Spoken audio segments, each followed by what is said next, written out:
Eagles. It's all headed your way. Plus, Carnell Williams is a great player. What Auburn has to do is open it up for Carnell Williams in the play-action passing game. If they do that, then Cadillac will get his yards, and he'll get a lot of them.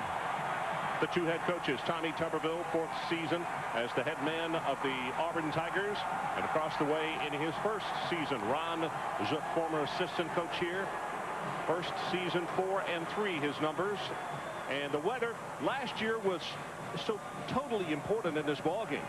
When Mother Nature became the 12th man, so to speak, for the Auburn Tigers, and they upset #1 ranked Florida in Auburn last year. Tonight, no chance of rain, and the wind at 3 miles an hour. As you look at Damon Duval, Damon, the history maker, so to speak, last year with 10 seconds showing on the clock.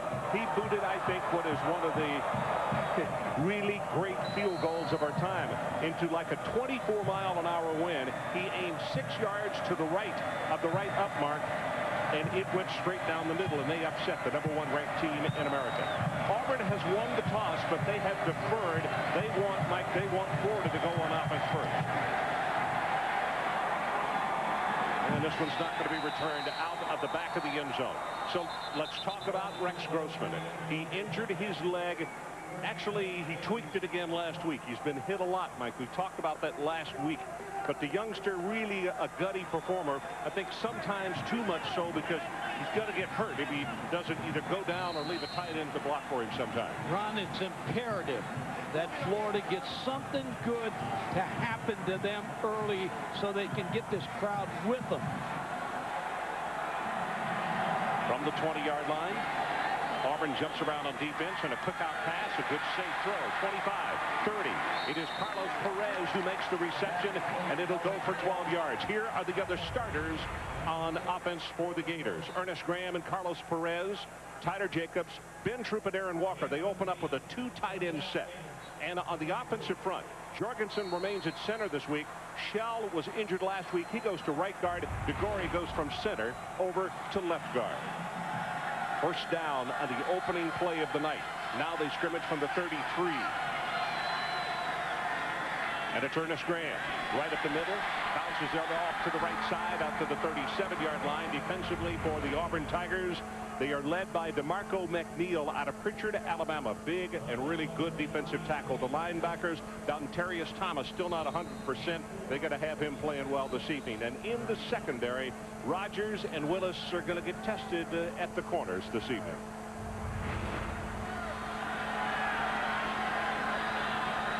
Gain of about 4, maybe 4.5.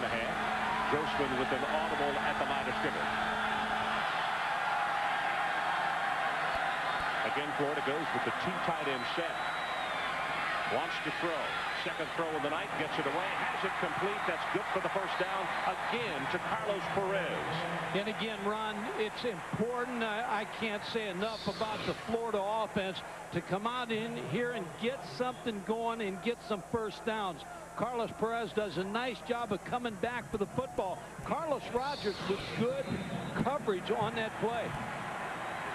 Mike, obviously they don't have it on this play right here, but the idea of the 2 tight ends to have better and more protection. Without a doubt, Ron, that'll help them. 3 wide receivers come to the bottom of the screen. Actually, one of those is Aaron Walker, the tight end, flexed way out to the bottom of your screen. And they go with the running play, trying to spread them out. It's Ernest Graham at 5, 6, and 7, and he'll take it across midfield. It's Mark Brown, the middle linebacker, who is there to make the tackle. And a nice block on the right side by Colin. And that's what they need to do, too.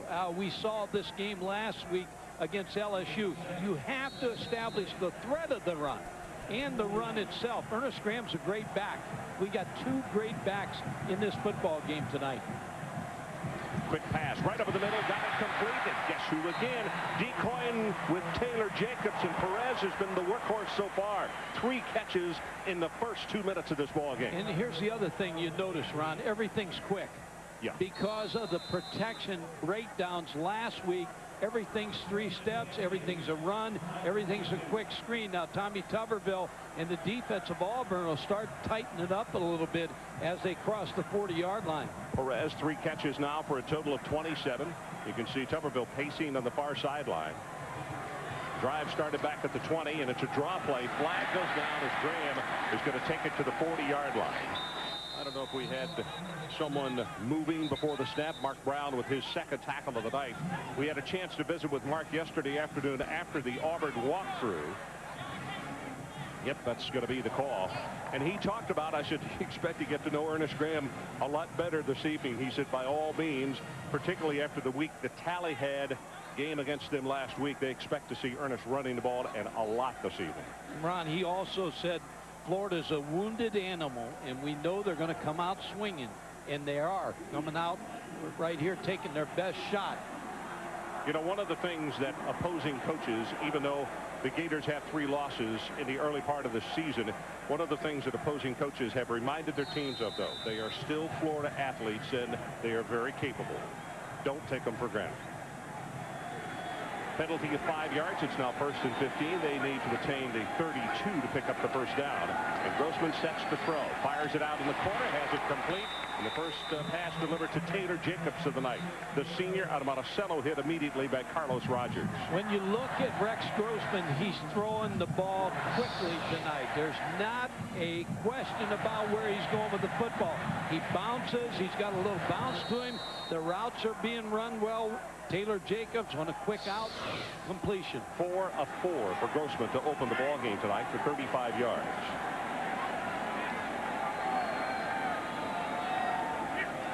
From the shotgun, hands it off on a draw to Ernest Graham. Flag is down inside the 30 and down to the 26-yard line. Mark Brown with still another tackle after a 14-yard gain. Max Starks, the junior out of Orlando, big number 77, with a nice block on the play. Did they not have enough men on the line of scrimmage? That's the only thing I can figure. I didn't see anybody move. Did you?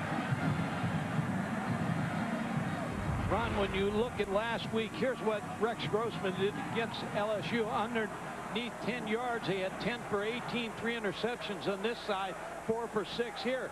But anything over 10 yards last week, he was 2 of 17. 1 for a touchdown, 1 for an interception. So the long throws got Florida in trouble last week. Well, Florida quickly to the line of scrimmage. Look at Auburn having to scramble as now they get their defensive lineman in place. Not enough men on the line of scrimmage, and another 5-yard penalty against the Gators. Short drop. Going to throw a screen back into the boundary. There's Graham. Got running room. And caught from behind. Boy, that is a nice job by Carlos Dansby. And if Carlos doesn't make that tackle, Ernest Graham could have been standing in the end zone about now. 8 yards gained on the play. And when we talked to Tommy Tuberville, he talked about Dansby. He says he has a great knack of making the big play. And you're right. That's a big play right there. 3rd down. And as we mentioned, they need to take it to the 32. Auburn late getting a linebacker on, but they went the other direction, and it's going to be stopped short of the first down. Perez, and he's tackled by Dansby. Michael, do you go for it here? Yeah, I think you go for it. You have nothing to lose right here. You're inside the 35-yard line. I'd go for it. The only problem with going for this is your offensive line is the weakest part of your football team. I think I'd take a timeout and get my best play. Well, it looks like that's what they're going to do, is the Florida entire offensive team coming over toward the sideline, although there is a measurement. They bring the chain from across the way, so they may not have to burn a timeout. No, but that gives you time enough requesting the measurement to get the play you want. It's close enough, your quarterback sneak it. He's got the first down. They don't have to worry about it. Got a very good spot.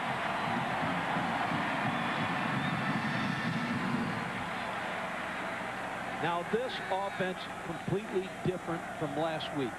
Quick hitting, short passes, Ernest Graham, the offensive. You protect the offensive line a little bit. I like what Ron Zook and Ed Zombrecker are doing in this first drive. They're protecting the offensive line. Grossman, perfect. 6 of 6, 47 yards. And that points it up. 47 yards, not big yardage, but short passes that are working well. Graham going to take it for short yardage, maybe a couple. Mark Brown was still another tackle, and I think that's his 4th already. And you heard it going. We haven't played 5 minutes of the ball game yet. So Mark is off to a great start. Senior out of Germantown, Tennessee. Ron, you're going to see the offensive lineman a little slow getting right there to Mark Brown, and that's again the problem that Florida has had. The offensive line a little late getting the flow. 10th play of the drive. It started back at the Gators' 20-yard line. Grossman sets, pressure coming now, dumps that one off, and I'll tell you, I think Carthon made that. No, they say he trapped it. Carlos Perez, beg your pardon, 23 rather than 33. And it will be incomplete. Heavy pressure coming from T.J. Jackson, freshman out of Opelika. And you know Auburn's going to try to heat him up. That's a good call by the official, because you can't sit back when you know the offensive lines had trouble picking up blitzes. You got to come after Rex Grossman. Showed the ball almost right in the middle of the field. Third down, they need to take it to the 22-yard line. Grossman will go from the shotgun. Good protection. Now it breaks down, drills it, has it complete. That's good for the first down at the 20 to Kelvin Kite. 11 yards. Anybody that wants to criticize Rex Grossman, watch this play, because he stands in here. He's got a bad knee. He waits, and now he delivers under pressure to Kelvin Kite. And quickly they are right back at the line of scrimmage as you see the catch in the first down.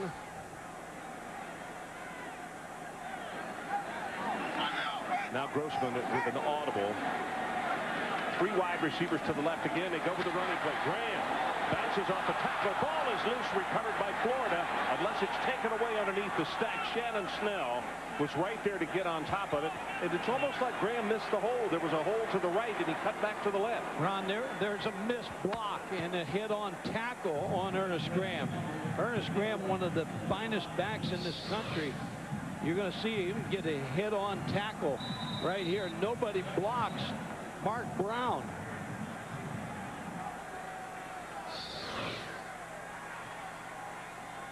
So it's going to be second down, and they need about 7 to get the first down.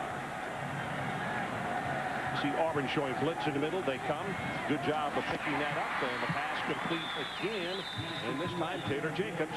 And you can see how far they have to go to pick up the first down. Carlos Rogers has been a busy guy tonight. Carlos has already recorded at least 4 tackles because they keep throwing to his side. Remember this, Ron, last week, deep pass, deep pass, deep pass. Now everything's short, so Auburn came in here probably expecting the same game plan they're seeing right here. After last week. 14th play of the drive, and the Gators need to take it to the 10-yard line to get the first. Graham in the backfield with Grossman, and he'll operate again from the shotgun. Tight end is set to the right side.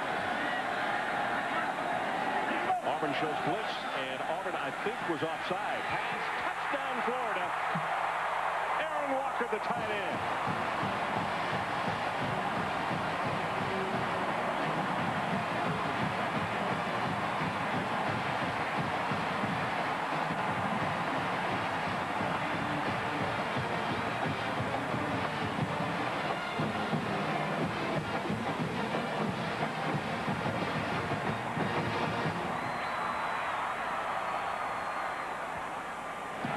To attempt the extra point, kick is up, and it's good.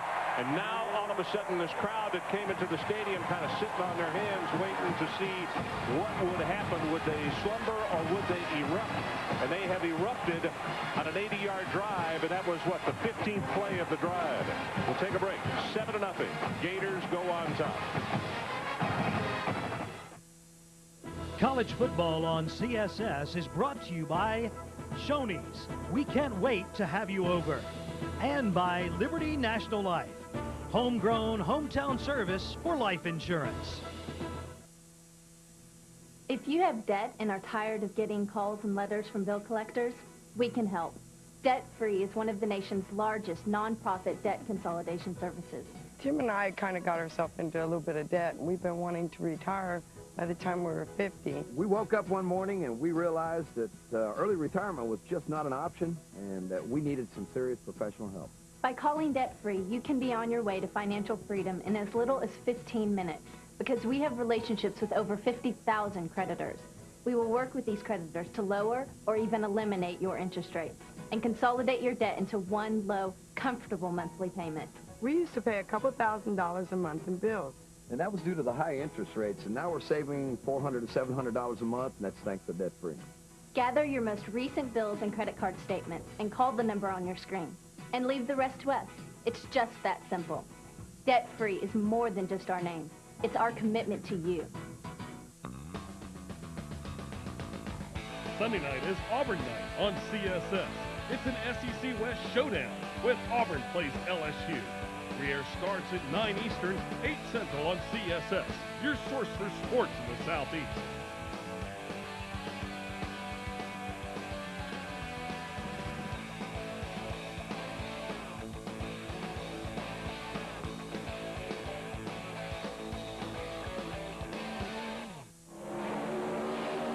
Every race I win, I have my team to thank. Now we can offer a similar team to a special group of children. Victims of child abuse who desperately need to win back their lives.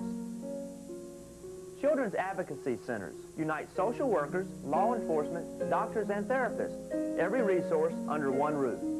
Make it happen in your community. Call today and help abused children get their lives back on track.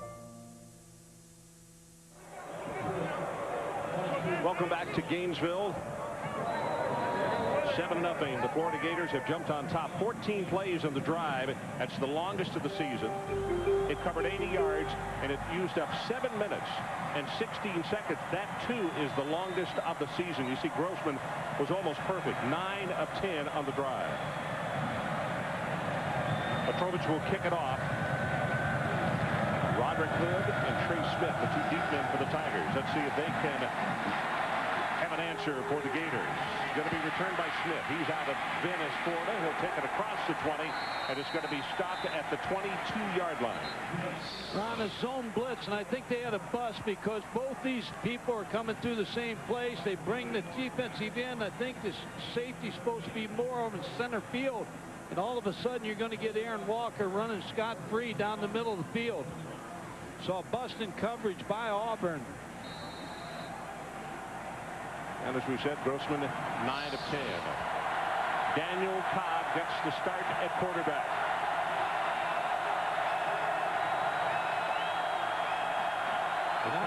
With an audible on the very first play. Cobb didn't start in this game last year, but he came in to be the hero as a flag goes down, and we had early movement on that Auburn front. It has gotten very noisy right there in front of the student section. Last year, Cobb came off the bench and really was the hero of the ball game for the Auburn Tigers. A good, solid quarterback. But, Ron, I want to go back to Cadillac Williams when you asked me whether he'd be able to run tonight. He's going to run. But I think what Florida's going to try to do is say, hey, you're not going to beat us, Carnell. So they're going to need some passing to go with Carnell. This is the best back in the country right there, number 24, Cadillac Williams. We got to visit with him yesterday. A delightful young man. Out of Atala, Alabama, 5'11", 202. Got his nickname Cadillac when he was in high school. Here's his first carry, hit at the line of scrimmage, and he has one, and that's about it. Here are the lineups for the Auburn Tigers. Cadillac in the backfield along with Brandon Johnson, the fullback. Aruma Shadu and Marcel Willis are the wide receivers. Robert Johnson, the tight end. And up front, they are led and anchored by the guy right there in the middle, Ben Nolan from Ponte Vedra Beach, Florida. A leader. He has had his time in the training room as well. He really has fought off injury, but outstanding ball player and young man. He's a senior. Pressure off the corner. Pass thrown behind the tight end, Robert Johnson, and he had to get rid of that thing in a hurry because of the pressure. Let's take a look at the Gators on defense. McCray starting tonight in the place of Marcus Okenda Johnson, who is still injured. Clint Mitchell has done a nice job for this Gator defensive unit. Hartman, they moved him into the middle, and he really gave some glue to the defense. And in the secondary, how about this group right here? Cromartie and Ratliff on the corners. And Lester Norwood starting in place of the All-American Johnson. Todd Johnson unable to go, the senior out of Sarasota. They thought he was close, but they had to put him on the sideline. And in fact, he's not even in uniform tonight. Third down. They need the 31. Quick pass thrown well behind the intended receiver, Marcel Willis. And now here comes a standing ovation for the defense. And Mike, this is 180 degrees from what this crowd was doing about this time last week. Yeah, they were snoring last week. Here's the route And the little after effects by the defense and the offense. A little talking going on. Duval stands back to kick. 5th in the NCAA, almost 45.5 yards. Here comes the kick. End over end, not a spiral, but it's going to take an Auburn bounce. With that roll that it had on it, it's going to go out of bounds around the 40-yard line. 43 yards in the kick, so we'll take a break. Gators back on offense. They lead it 7-0. And now, Coach Tommy Tuberville on the art of tailgating. You have thousands of fans in the shadows of Jordan-Hare Stadium. They've been to Winn-Dixie, and now they're cooking ribs and chicken.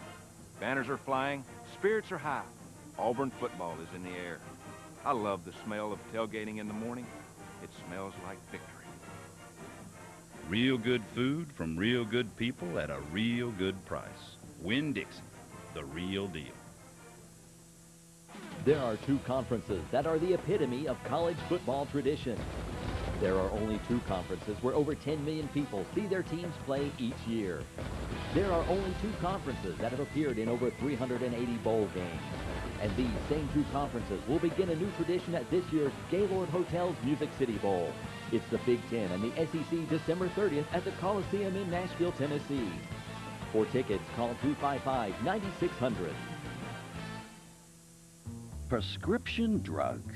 We can't live without them, but they can nickel and dime us to death. That's why over 1 million people now use this money saver, the Liberty National Savers Plus card. It saves you money on virtually all prescription drugs, eyeglasses, contact lenses, vitamins, hearing aids, and more. Call Liberty National Life for your free trial membership in Savers Plus. Satisfaction guaranteed, or you can throw the card away. Call today and stop throwing money away. ESPN's College Football Saturday Night, presented by the United States Postal Service and in part by GMC. We are professional grade. A good look at Ben Hill Griffith Stadium, and this shot from over at the Emerson Alumni Hall. You can see we still got just a little bit of light left, and we're headed to a full moon this evening. I hope that doesn't mean strange things happen. Grossman comes back into the ball game. In that opening series, he was hit only once. Running play, big opening. Graham has 5, has 10, and counted off at 12. Dontarius Thomas on the tackle. And let's go to the sideline, and Dr. Jerry Punch, what do you got for us, good doctor? And Robert talked about Rex Grossman's injuries. Let's take a look. Let's turn the clock back 1 week to this field and the game against LSU. In the second quarter, take a look. Now watch Rex Grossman's right knee. It's on a screenplay. He goes down, and the right knee buckles, and he basically strains the medial collateral ligament. That's the inside of the right knee. He did not practice Monday or Tuesday. Did a little bit Wednesday or Thursday. Where's that brace? And as you guys said, he is not very mobile at all. Back from the shotgun, quick pass ball, batted in the air, and is knocked away from the line of scrimmage by Reggie Torber. And let's go to the studio. Matt Weiner, let's check with you. All right, Ron, remember 10 unbeaten teams coming into the day. One will be one less after that Notre Dame game, and take Oregon off that list as well. Jason 5 picked off by Brett Hudson, going down to the 4, and unranked Arizona State wins at Autzen Stadium. Boy, 45-42. We talked last week kiddingly about the Matador defense in the Pac-10. They're doing the same thing this week, aren't they? High scoring by both teams. Draw play, Graham bounces around one tackler, cannot get away from Ratliff. Jay Ratliff, the sophomore out of Valdosta, Georgia, is there to knock him down. And now it's going to be a 3rd down and long. Too much penetration by the defensive line. Jay Ratliff was there when the handoff was given to Ernest Graham.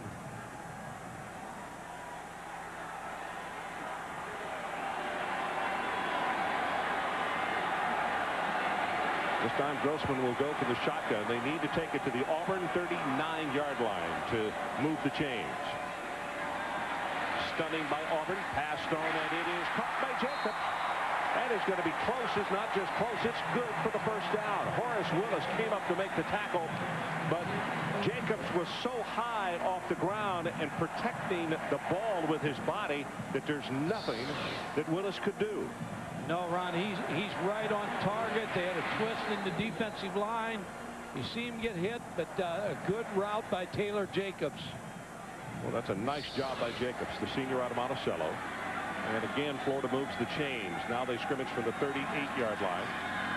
And Grossman going to roll out with it. Didn't get it to Graham, and running for safety on the far sideline. And the crowd over there, he got bumped just a little, but not that serious that a flag should have come out. Good decision on his part to get away. Yeah, blown play? Yeah, blown play. He's supposed to hand the ball to Ernest Graham. Ron, when I talked to Rex Grossman this week, I asked him about all the things that are going on, and he said, I feel real bad for Coach Zuck. He's taking the blame, but he said he motivates us, and he said we have a good coaching staff. So these players are with these coaches. There's a lot of things out there in the public that say otherwise, but I can tell you, speaking to him, they're sold on the staff. Grossman pumps it once now, throws the screen back the other way as the flag is down. Graham takes it back to the original line of scrimmage, and it's going to bring up about 7 yards to get the first down as Travaris Robinson is there to make the stop. But now let's go back and check the flag. Well, this is the third time tonight that Florida has had a hiccup on offense, and it's cost them 5 yards on a play that they had a pretty good positive yardage. It's hard to overcome those penalties.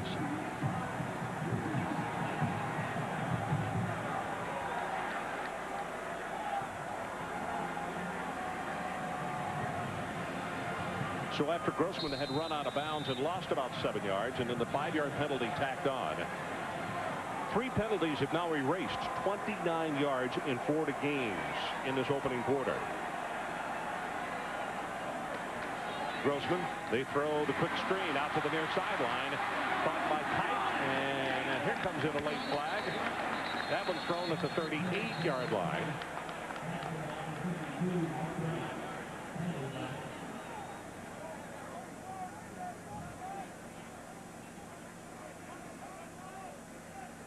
Face mask.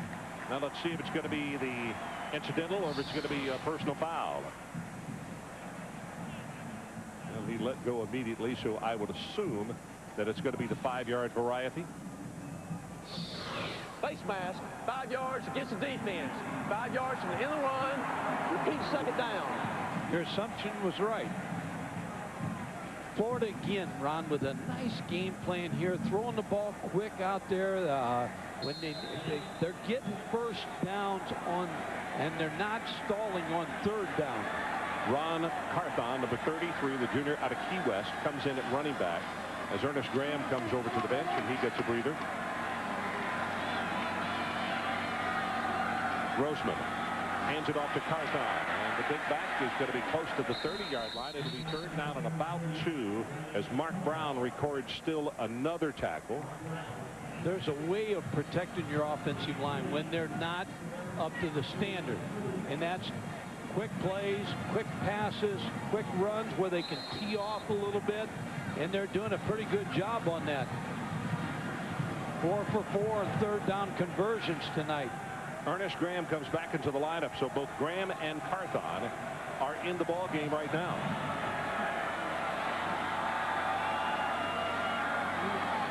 Grossman looking, still looking. Gets it off and incomplete. Brown had the defensive position on Ernest Graham, and they were trying to split him out and get the linebacker coverage and seeing if that might not be a pretty good mismatch. That was a play that broke down because Auburn's got it pretty well defended. You see the 2 on the tight end right there. That's who he was going to. But he tried to force it into Ernest Graham. Yep, almost intercepted also as Brown came across. This attempt 48 yards by Morton. Good pass. Kick on the way, and he's got the distance. And he's got it. No good.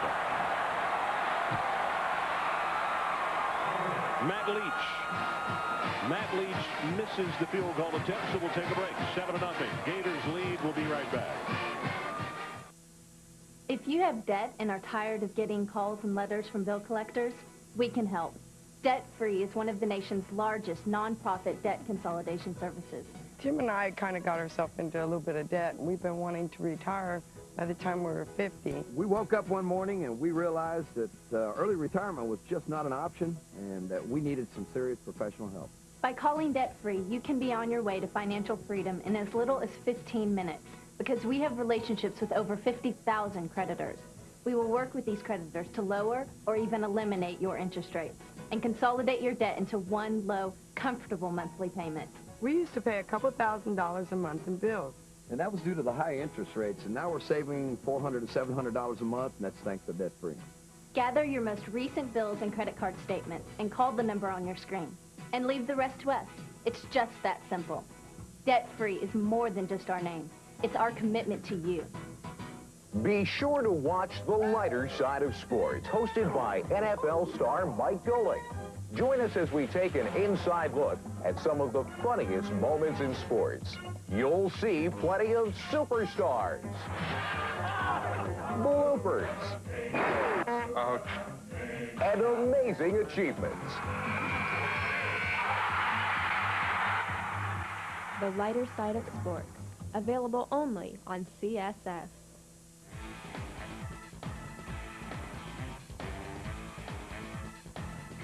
See each week's Auburn game through the eyes of head coach Tommy Tuberville on the Auburn Football Review, airing on Sundays at 6:30 p.m. Eastern, 5:30 Central, only on CSS.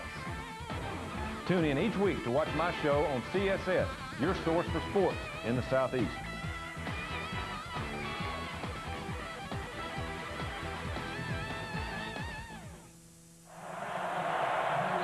So we are back. You look at Jason Campbell on the bench as Daniel Cobb got the start tonight, but we will see Campbell in this ball game at some time. The running play, no place to go. Bobby McCray is right here to make the hit on Carnell Williams. Ron, it looks like Daniel Cobb is starting out a little nervous. His two throws and then that toss sweep. I think the fullback may have gotten away, but you talked about Jason Campbell. We will see Jason Campbell. I saw him in the Syracuse game, and he really looked like the light bulb went on for him, and he's very confident. I talked to him yesterday.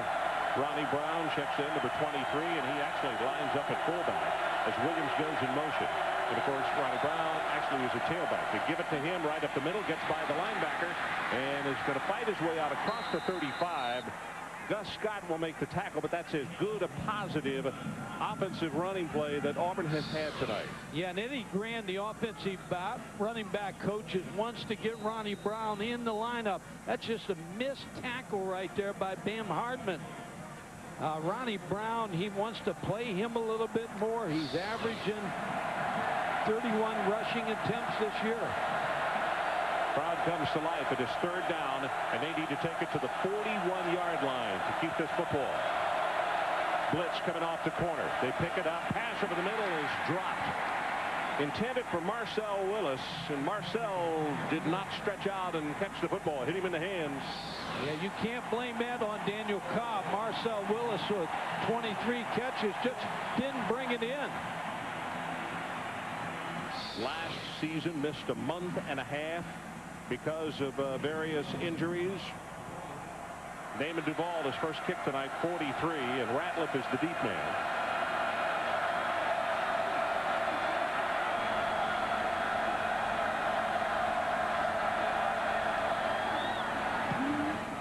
Driving spiral this time by Duvall.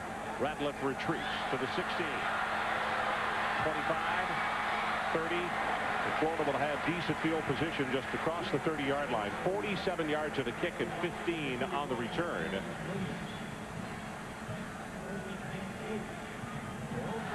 So we've got a change at quarterback for the Florida Gators. Ingle Martin, the freshman out of Nashville, Tennessee, will come in. Can throw the ball nicely, but also can run the option, which will give them a little different look against the Auburn Tigers. Yeah, here's the reason. Now, Rex Grossman didn't practice, as Jerry Punt said, Monday, Tuesday, a little bit Wednesday. So Ingle Martin got a lot of the work. They want to take a look at Ingle Martin in the football game. He deserved his shot. Gets, as I said, decent field position at the 32-yard line, and he'll scrimmage from the shotgun. Fakes the run. He's going to carry it out of the 35 to around the 37-yard line. Dansby, along with Graves, combining on the stop for Auburn. Now, talk about this, Mike. If you're a defensive coordinator Now, this is a change of pace and rhythm in the ball game, isn't it? Yeah, without a doubt, Ron. That's the same play LSU ran against Florida last week. So you steal a play that you like, and you put your running quarterback in, and you hit Auburn with it. Second down, Auburn comes with a blitz off the corner. He's going to carry it again. At the 40, has the first down, out over the 45 to the 47-yard line. That's good for 10 yards on the carry. Matt Weiner, let's check with you again. All right, Ron, Clemson trying to get back to 500 in the ACC. Wake Forest down by 8, so they want the touchdown and the two-pointer, threatening, but Chris Barkley is stripped. It's recovered in the end zone, and the Tigers hang on 31-23. First down for the Florida Gators. They scrimmage from their own 48 as they roll the pocket to the open side of the field, and Martin throws it complete. Taylor Jacobs on the receiving end, and again, even with Martin, it is a situation short passes. Here's last week. Here's what LSU did. They have the misdirection by the running back. The linebacker from Florida is going to run with the running back. The left guard pulls. There's nobody to block. Quarterback, after he fakes, follows right through. It's a single wing play. The old single wing days. That's exactly what Florida just hit Auburn with 2 plays ago. Martin again goes from the shotgun on second down. Fakes the run. He's going to carry it again. He's close to another first down at around the 43 as Dontarius Thomas will make the tackle. Same play again. So that is the end of the first quarter, and we'll take a timeout. Florida Gators 7, the Auburn Tigers nothing. We'll be right back. In competition, injuries happen. It's part of the game. And to get back your level of performance takes a lot of hard work, discipline, and the best health care. Health South is the nation's leading provider of outpatient diagnostic, surgery, and rehabilitation. What is the most influential time in a child's life? Age 6, 8, 12? Actually, it's between 3 and 8 every afternoon. That's the time a kid is most likely to get into trouble. Or worse. Which is exactly why that's the time the Boys and Girls Clubs open their doors and their arms to kids all over the country every day. When kids walk into these clubs, they're surrounded by people who care what happens to them. Adults who make sure these children continue to learn and grow long after the school bell rings. But there are still thousands more kids who need our help. Thousands of kids who need help to prepare for a positive future. Please help keep these doors open. Support the Boys and Girls Clubs, the positive place for kids. So we're back to open the second quarter, 7-0. The Florida Gators leading, and Rex Grossman on the sideline as Ingo Martin, a freshman out of Nashville, Tennessee, has come in. And this is not a surprise. It's a thing where the coaches wanted to look at Martin. They come to the line of scrimmage quickly. Auburn scrambles up on defense. They were offsides in the play. And on the straight-ahead burst, I don't think it's going to matter because I think Florida is you're going right. to take advantage of the Auburn Tigers being offsides.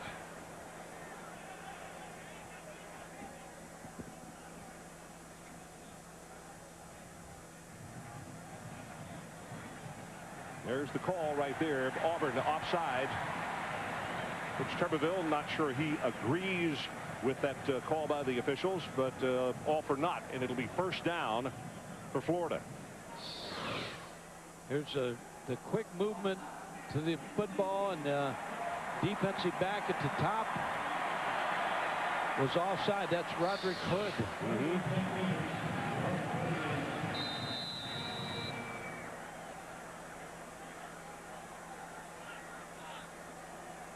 Ran Carthon, the junior from Key West, comes back into the ball game at tailback. You see Auburn showing blitz, and here they come. It is picked up, and Carthon gets the call. 35 inside the 30. It's going to be a gain of about 8.5 on the play. And right now, ESPN Game Track brought to you by 1-800-CALL-ATT. Grossman bounces back, throws a touchdown pass to Aaron Walker, his tight end, and the Cadillac Well, he has been given a couple of flat tires in the first 15 minutes. -2 in that opening quarter for Cadillac rushing.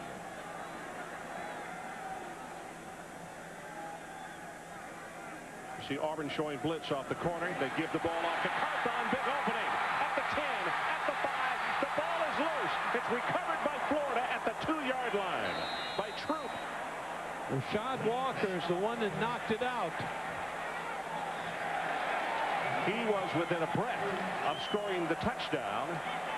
And as the ball was knocked out, number 84, Ben Troop, got on the football. As you look at Walker knocking the ball away, number 37, a senior out of Decatur, Georgia. He did his job to strip that football. Everybody working hard to try to strip it again underneath the pile, but the official says it is Florida, 1st and goal from the 1.5-yard line. What a move to get Ingle Martin in this football game. Well, Mike, it is with his ability to run, he has the attention of the Auburn defense, and then all of a sudden they put it in Carthon's stomach, and that big fella can ramble, as you just saw. Ernest Graham not going to get into the end zone. Nice job defensively by the Auburn Tigers. Gilliard, one of the first men there. Ron, here's the reason I like it. It's a change of pace with Ingle Martin coming into the ball game. Rex Grossman, Jerry Punch talked about his knee, and you need Ingle Martin. He's one play away from being your quarterback, so I like this move by Ron Zook. Even though Rex Grossman's 11 of 14, Ingle Martin gives you different problems, like you said. Well, he certainly got the defensive brain trust of the Auburn Tigers off balance right now. 2nd down and goal. Here comes the option, and he pitches back to Graham. Graham will score.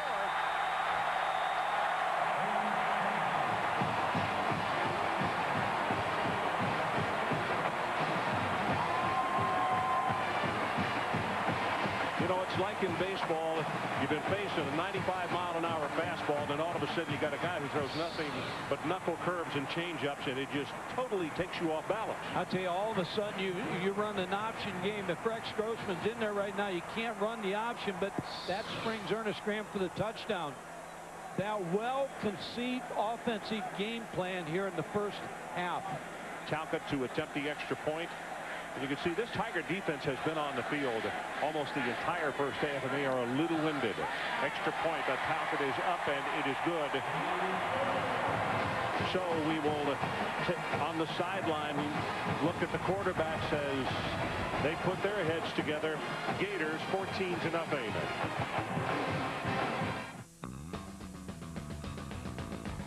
Sunday night is Auburn night on CSS. It's an SEC West showdown with Auburn plays LSU. Re-air starts at 9 Eastern, 8 Central on CSS, your source for sports in the Southeast.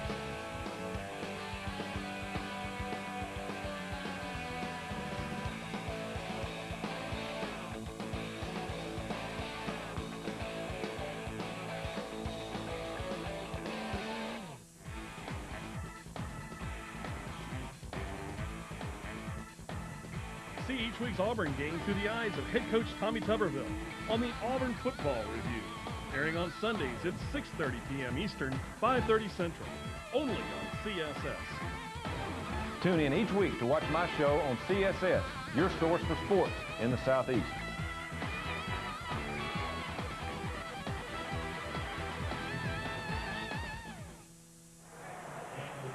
14-0, Florida on top. And I want to show you a graphic. I was talking about you cannot point the finger at the Auburn defense because these kids are tired already. Look at this difference in time to open the ball game. 14-23 Florida, 2 minutes and 42 seconds for the Auburn Tigers. They really have not been able to sit down and catch their breath. No, Auburn has got to come out and sustain a drive and get Cadillac going, but get some play action passes. I still feel like if Daniel Cobb does not settle down here, we're going to see Jason Campbell, we're going to see a running quarterback and a throwing quarterback. Petrovich with the kick, and this is returnable. Going to come down to Trey Smith at the 7. Over the 20, and woo, roof treatment at the 21-yard line. Bodies are still flying around. Later tonight, 10 o'clock Eastern, number 7 Notre Dame takes on number 15 Air Force. Battle of the Unbeatens as Tyrone Whittingham's Fighting Irish look to keep their national title hopes alive. For more, log on to ESPN.com, your home for college football on the internet. And Michael, I know I'm heading straight back to the room to watch that one. I think it'll be a good ball. And you're picking Air Force, right? Yes. I'm picking Notre Dame. All righty. Marcus McNeil has come in at right tackle for the Auburn Tigers. Taylor Bourgeois injured his shoulder and is down on the bench. Running play, Cadillac has 5 yards, and he's going to take it out to the 30, and it's the first time tonight that he's seen a little daylight, and then you see that burst. Yeah, Auburn came in here, and they said that what we need to do is control the clock, run the ball, and take our shots. The Cadillac, when you look at him, 738 rushing yards, 10 rushing touchdowns. This time they open the series playing ahead of the yardsticks, which they have not done on the opening 2 series. Cadillac again hit at the line of scrimmage. He's not going to have the first down. It's Ian Scott with his 2nd straight tackles. And let's go to the sideline. Doc, what do you got for us? Well, Ron, you mentioned that Marcus McNeil, the freshman, is in at the offensive tackle, and that's because that guy right there, the starter, Taylor Bourgeois, subluxed his left shoulder during warm-ups. He is done for the night, so he is out, the veteran missing, and a freshman in playing here in the Swamp. Well, I'll tell you, the Auburn Tigers have a player who is down, and I don't want to, I can't see the number, but we'll just wait and see. Daniel Cobb gave the ball to the Cadillac, and he was met. Well, Mike, you could see it's his knee. It is his knee. You could see the tackle. There was a guy on top of him and someone down below, and it went in a direction it's not supposed to go in. And Cadillac is in some extreme pain right now at the 30-yard line. And Ron, Robert Cromartie, the defensive corner, was so fast to the line of scrimmage that you, again, the play action pass is something that they're going to have to use. Okay, as they continue to take a look at Cadillac Williams, we'll go away for a moment. 14-0. Florida on top. We'll be right back. If you have debt and are tired of getting calls and letters from bill collectors, we can help. Debt Free is one of the nation's largest nonprofit debt consolidation services. Jim and I kind of got ourselves into a little bit of debt, and we've been wanting to retire by the time we were 50. We woke up one morning and we realized that early retirement was just not an option, and that we needed some serious professional help. By calling Debt Free, you can be on your way to financial freedom in as little as 15 minutes, because we have relationships with over 50,000 creditors. We will work with these creditors to lower or even eliminate your interest rates and consolidate your debt into one low, comfortable monthly payment. We used to pay a couple $1,000s a month in bills. And that was due to the high interest rates, and now we're saving $400 to $700 a month, and that's thanks to Debt Free. Gather your most recent bills and credit card statements and call the number on your screen. And leave the rest to us. It's just that simple. Debt Free is more than just our name. It's our commitment to you. In competition, injuries happen. It's part of the game. And to get back your level of performance takes a lot of hard work, discipline, and the best health care. Health South is the nation's leading provider of outpatient diagnostic, surgery, and rehabilitation services, so we can help you get back fast to the action, the competition, and the glory. We know your body. We understand your spirit. We get you back. They're grilling again. We're going over. They just had us over last week. Oh, yeah. I can almost taste it. But my hair... Don't worry, honey. They love us. Hold it. We've hit the mother load. 12 ounces of delicious T-bone. Shoney's is serving up family favorites at a price you'll love. Classics like our original half-a-pound and grilled chicken entrees or our 12-ounce T-bone steak. And try one of 3 tasty toppings for just 99 cents more. Shoney's, we can't wait to have you over. So we're back. Carnell Williams being taken off in a cart. The youngster obviously in extreme pain.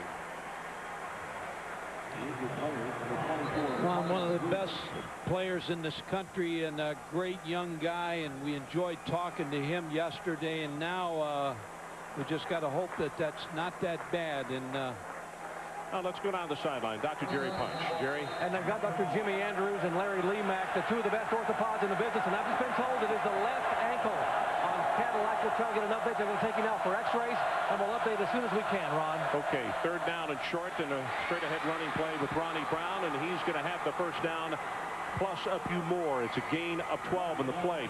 And the touching thing, when Cadillac went down, the Auburn bench went totally silent. And then the kids came together, grabbed each other's hands as you take a look at the carry, but they grabbed each other's hand and said a prayer for their fallen teammate.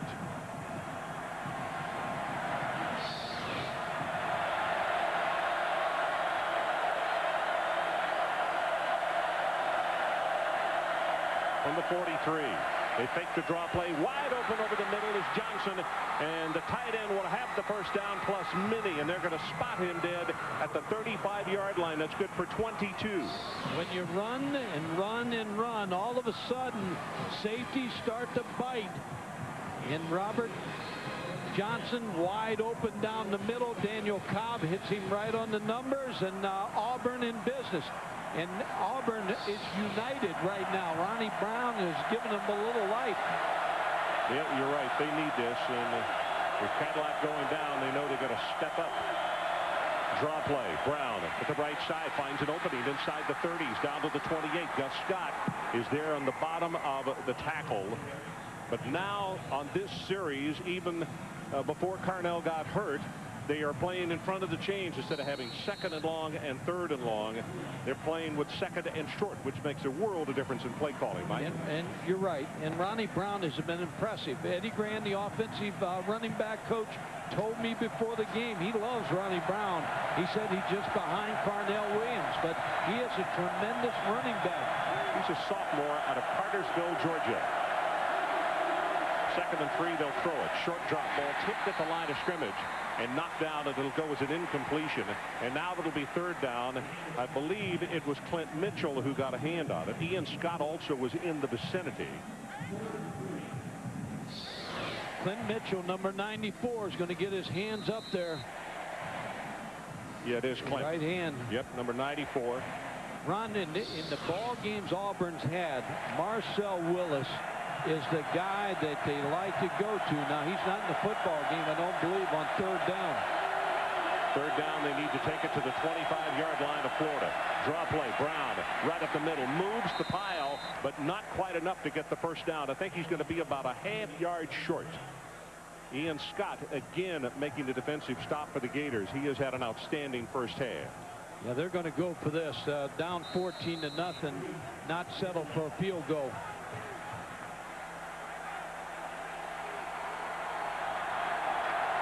Fourth down, and here come the Tigers.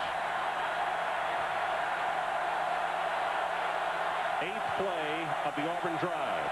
Brown hurdles, he breaks free. 20, 15, 10, 5, he will score.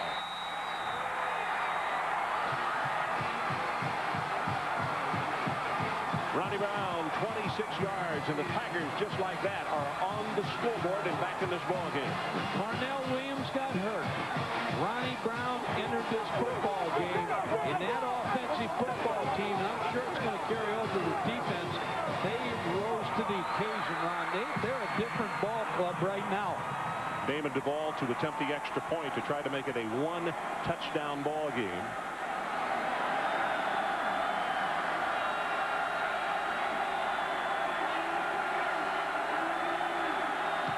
Knocks it right down the middle. So Ronnie Brown on the sideline took over as Carnell Williams was injured. Brown comes in, and this is a 26-yard run from scrimmage. And we got a new ball game. Gators 14, Tigers 7. Tuesday night is Georgia night on CSS. Tune in as the Dogs play host to the Commodores in the re-air of the Georgia-Vanderbilt game. The year starts at 8 p.m. Eastern, 7 Central on CSS, your source for sports in the Southeast.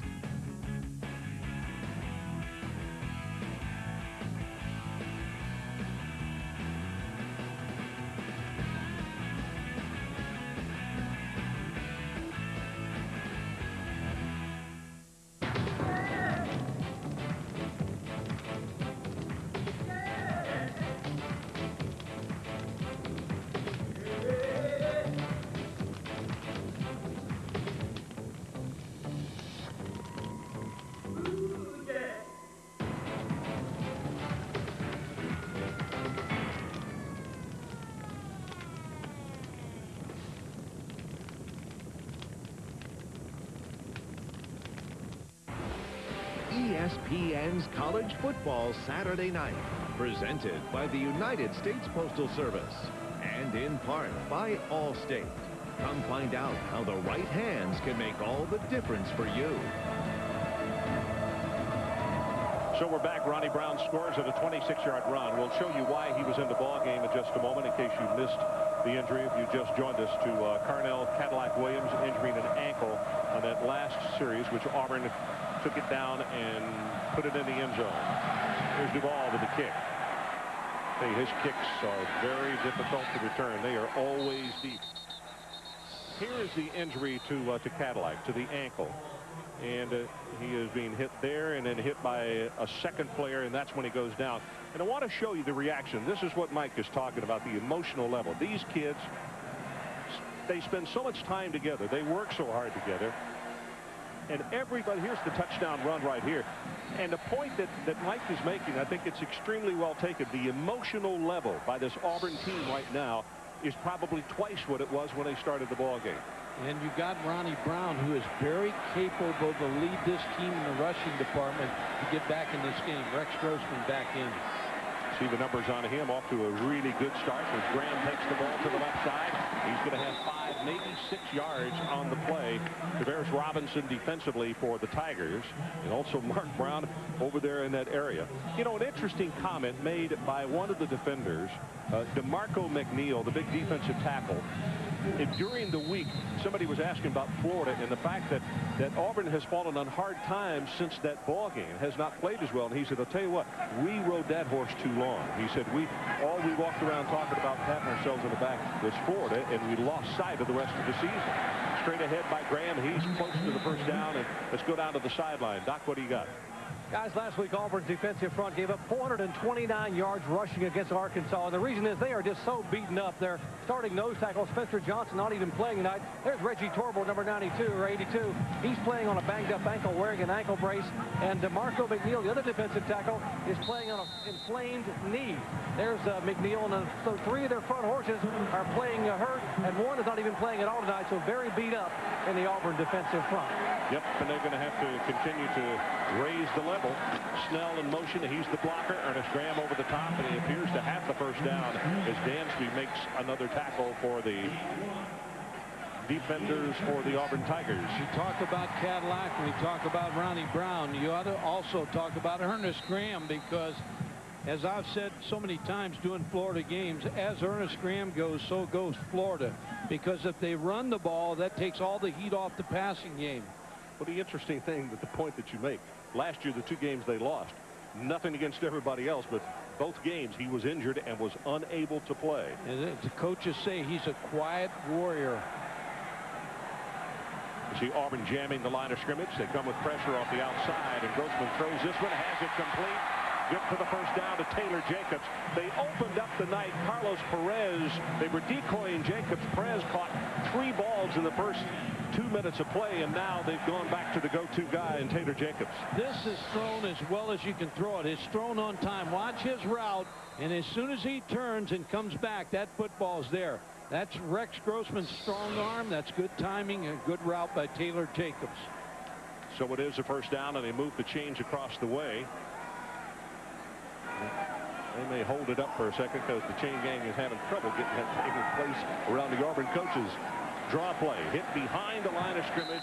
Rand Carthon got hit just as he got the ball by Ratliff, and it disrupted everything with the penetration. All the good things that have happened for Florida, they need to take this down and answer Auburn's score, because this is a team that's fragile.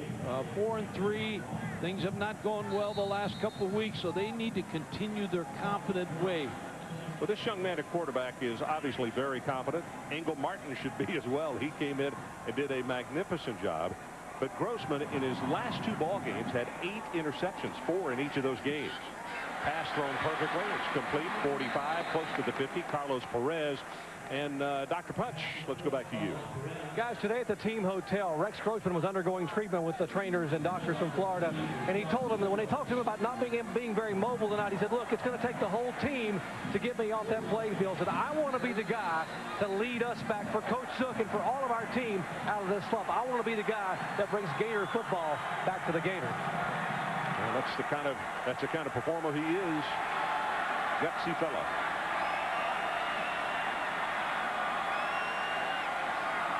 Auburn showed blitz, but they stay at home. They'll rush 4 and dumps the pass off right in the middle. Pass only went for about 3 yards, but Ram Carthon turns it into a gain of very close to 7 yards. I think he's got the first down.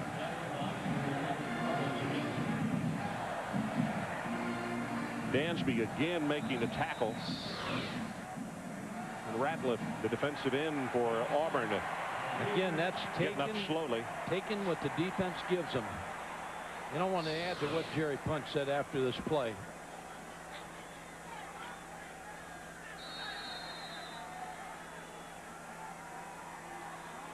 Graham, the lone setback, as Grossman will go under center this time on first down. We're about to go under 5 minutes left in his opening half. 2 tight ends. He'll give it to Graham. Opening on the right side. Puts the head down close to the 41-yard line. Well, tonight's Aflac trivia question: who were the last 2 players to lead the SEC in rushing before their junior season? That answer later on.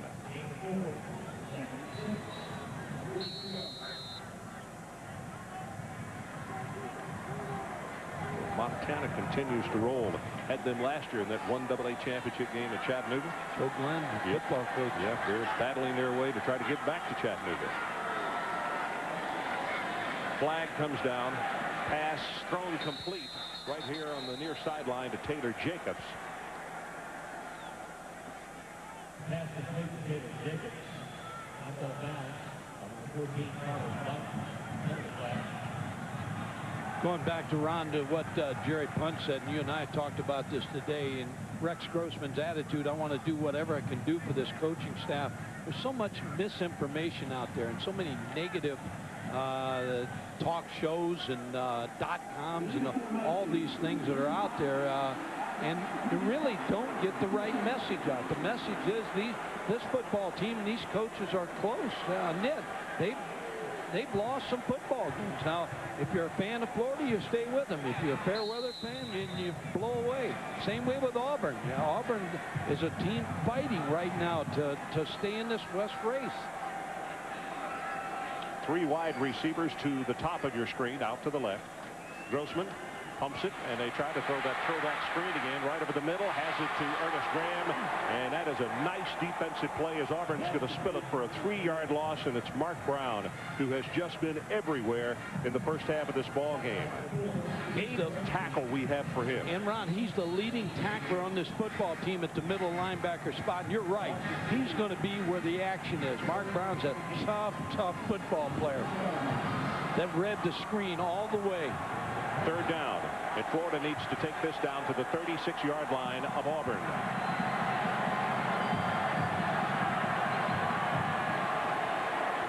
Grossman with an audible.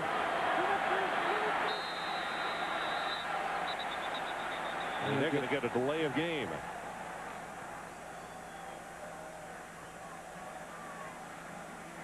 Credit Auburn with that. Dead ball. Delay game. Gets the offense. 5 yards. Remains 3rd down. So on this drive alone, 10 yards in offensive penalties, and you don't really have a play for this right here unless you're looking for an interception. So you run a draw and then do the same thing and kick down and pin them with very little time left in the first half. I don't think Rex Grossman's going to run a draw here. Now, you may be right. I think he's going to try to pick this first down up. You hang one up here. It's as good as a punt if you throw it down the field. And get a pick off, you mean? Well, you hope good things happen. Okay. Here comes the pressure. Stepping up, and he is going to go long and down the near sideline. Incomplete. Could have been offensive pass interference because Kelvin Kite was pushing the defensive back. Carlos Rogers all over the field. And I'll tell you, I get the feeling Auburn right now, Tommy Tuberville on the sideline, likes the way this football game has turned. Here's the action right there. Kelvin Kite trying to get his arms up. Sean Morton stands back to kick, waiting for the snap at the 30-yard line. Roderick Hood, the deep man for Auburn. 3 minutes, 16 seconds left until halftime. Sean Morton's had trouble punting the football. He's dropped a couple of snaps. High pass, but he gets this one, and here's his kick. End over end. Far sideline. Takes a huge Florida bounce and is going to go out of bounds inside the 1. 54 yards. Doesn't really matter how far it is. They have just nailed them. We'll take a timeout. 14-7 Florida. There are two conferences that are the epitome of college football tradition. There are only two conferences where over 10 million people see their teams play each year. There are only two conferences that have appeared in over 380 bowl games. And these same two conferences will begin a new tradition at this year's Gaylord Hotel's Music City Bowl. It's the Big Ten and the SEC December 30th at the Coliseum in Nashville, Tennessee. For tickets, call 255-9600. She's the symbol of enduring freedom. She's been the symbol of our company for 50 years. Today, she means more to all of us than ever before. We think you'd be proud to have Miss Liberty for your own. That's why Liberty National Life is offering this lapel pin to everyone. Free, in the spirit of Miss Liberty. Simply call and she'll be delivered to you. Free.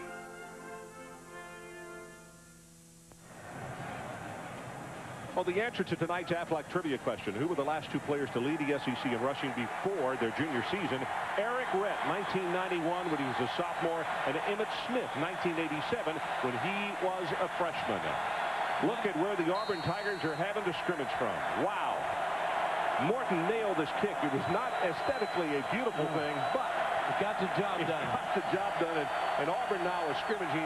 Even the offensive linemen are standing in their own end zone.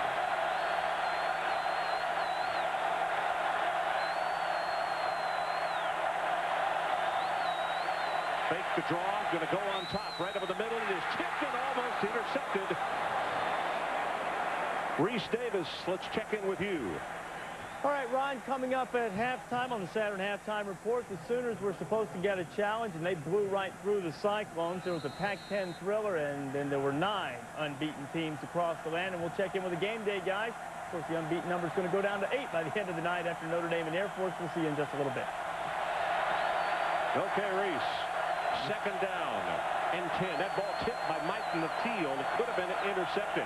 And they'll go straight ahead with a short running play. Ian Scott defensively. And Doc, let's check with you on the sideline again. Well, Ron, not good news from the Auburn sideline. I just talked to noted orthopedic surgeon Dr. Jimmy Andrews, and Carnell Cadillac Williams has a syndesmotic fracture of the fibula. Let me show you. It's on the outside of the left ankle, just above the ankle. The small non-weight-bearing bone, the fibula, that will require a plate and screws and surgery to repair. It will come back 100%, but it will require some surgery. So bad news here for the great running back for the Auburn Tigers. Okay, Ron? Jerry, that's great hustle. And just, you know, Mike and I stood up here and just shook our head. What a fantastic young football player, great kid. And it goes with the game, I know it, but it really hurts you to see this happen. And he's taken off the field. You can see with his hand over his face that he's in a lot of pain. Ronnie Brown stepped up and just did a marvelous job as he will take this one 26 yards as he breaks through the right side and scores. And that's how we stand right now, 14-7.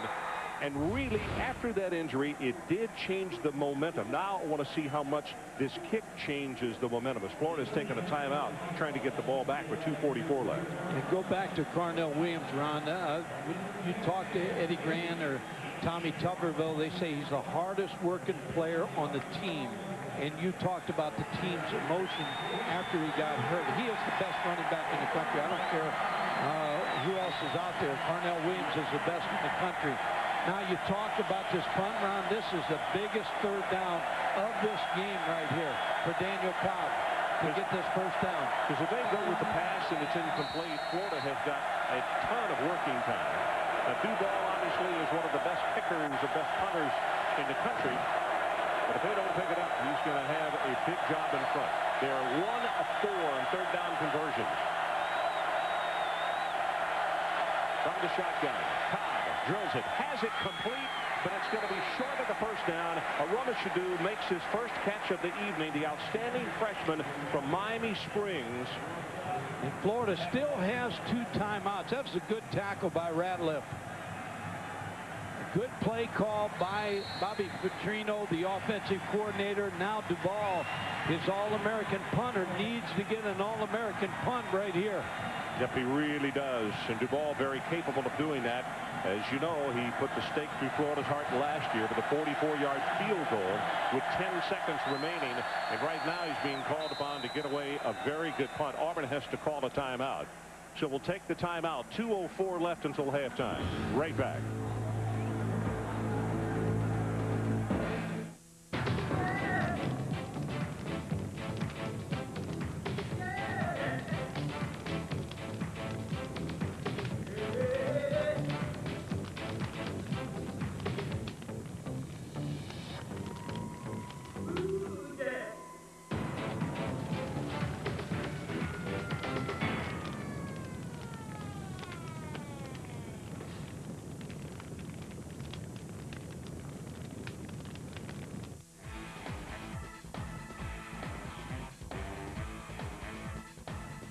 See each week's Auburn game through the eyes of head coach Tommy Tuberville on the Auburn Football Review, airing on Sundays at 6:30 p.m. Eastern, 5:30 Central, only on CSS.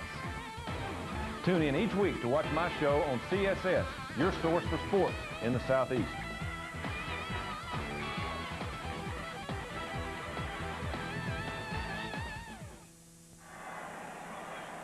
So there's the man of the moment, Damon Duvall, 5th ranked in the NCAA in punting average coming into this ball game. Ratliff is the deep man.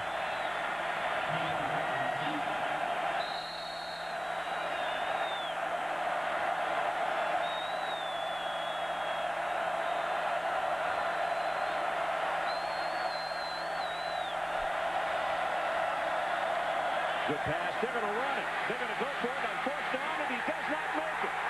What is Tommy Tuberville thinking about?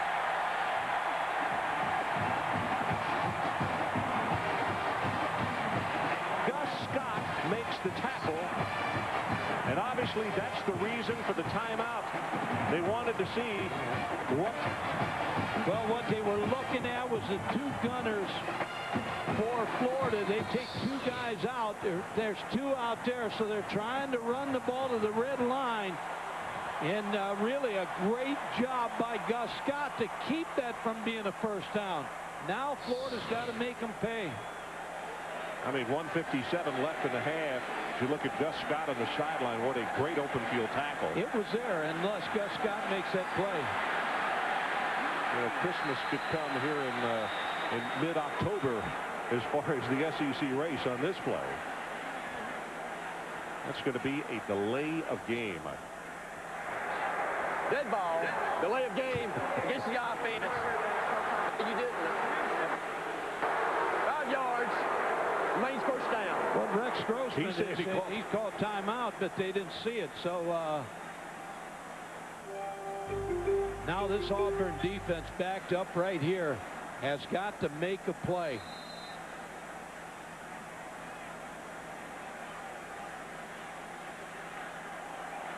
So Grossman quickly back out on the field, and you see the penalty moves it outside the 10-yard line. They're going to go with the running play. Graham hit behind the line of scrimmage and knocked down by Wayne Dickens. Here's the play before where he's trying to call timeout before the delay of game call, but didn't get it. Now, Ron, they're going to have to throw this ball in here. Auburn.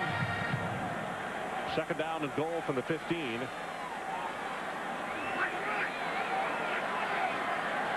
Four illegal formations and 2 delay of game penalties tonight on the offense. Tough to overcome.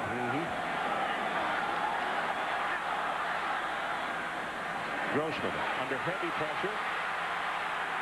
Throws it away. A flag is down already at the 24-yard line. McNeil with heavy pressure. That's got to be holding on, probably on Florida.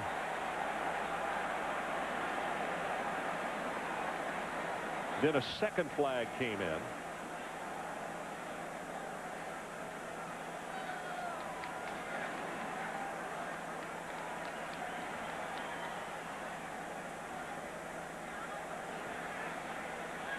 of holding against the offense, and that's decline.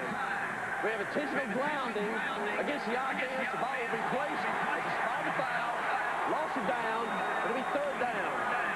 So now it's going to be third down and half an acre. Yeah, this is not a good series. You start with a delay game, trying to get the timeout called. Auburn with a good defensive effort right here by DeMarco McNeil, their star player. So the ball at about the 33.5-yard line. It is third down and goal.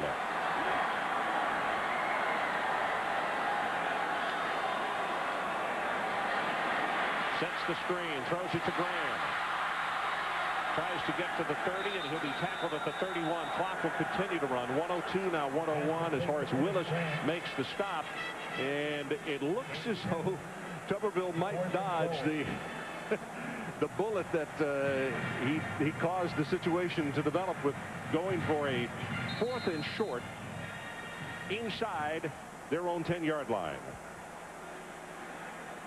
Well, let's see if Matt Leach comes on to attempt the field goal.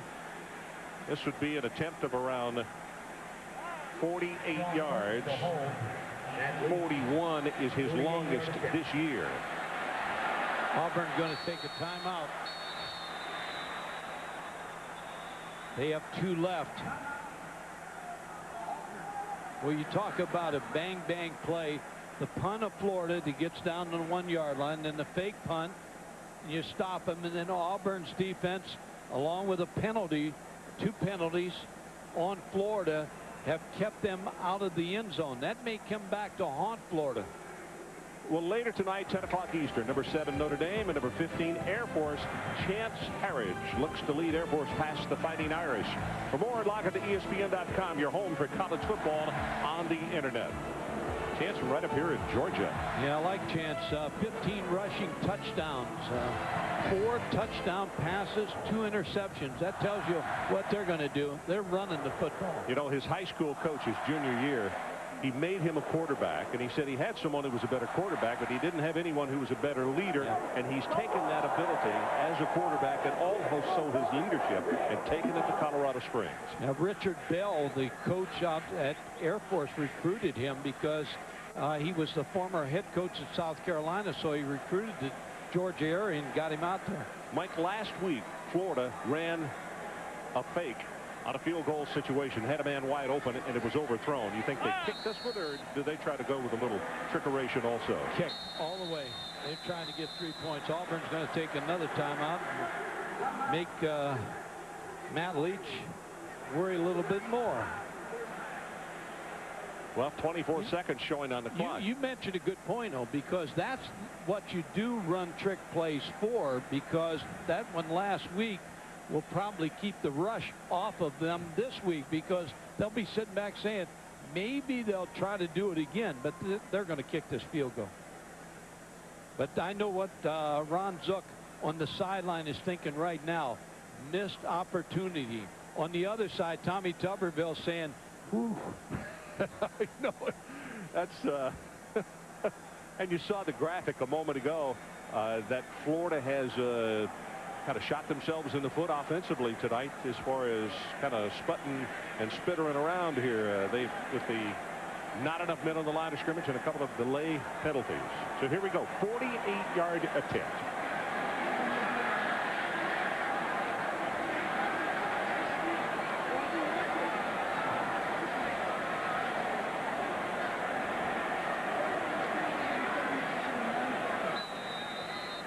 All right, it's whistled back in. Leach out of the hold of Morton, an attempt of 48 yards. High pass, gets his kick, plenty of distance. He got it. So they don't get a touchdown, but they do get a 3-point gift. And the clock shows 19 seconds until halftime. Tommy Tuberville's applauding his defense because they did keep them out of the end zone. They only got 3. And that defense tonight has already played over 22 minutes of this first half. Here's a good punt that started the whole thing off. Sean Morton, as you said, not a pretty kick, but a pretty ending. Here's the fake punt by Damon Duvall. Great play by Gus Scott to stop him. And this is the reward. Boy, he got all of that one. That thing had about 15 yards to spare. That was big. In high school, he had a 53-yarder, so an extremely strong leg. You look at Brown on the far sideline. Mark has been outstanding, as Leach getting congratulations from his teammates. And our new score now, 17-7. Florida on top. Time possession, Auburn just over 7. Florida's 2 minutes and 29 seconds. Ron, I just saw their time of possession we were talking about. I just saw a score. I think South Carolina's ahead of LSU. And again, playing without Mock. They lost him here in the 4th quarter last week with 7 minutes to go, ahead 38-7. So tough loss for LSU.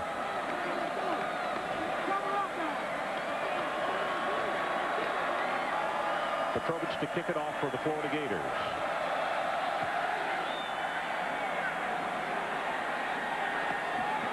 Trey Smith gets it back to the middle. Going to be run down from behind and around the 22-yard line. Well, right now, at this very moment, over 800,000 U.S. Armed Forces personnel are stationed around the globe, keeping an eye on freedom. I would like to thank them all for their great effort, especially those watching the game on the American Forces Network from Naval Air Station, Sigonella, Sicily.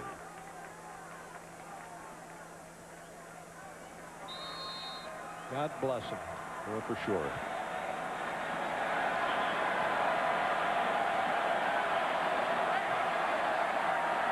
Cobb will take a knee. 9 seconds down to 8 seconds, and they head for the locker room.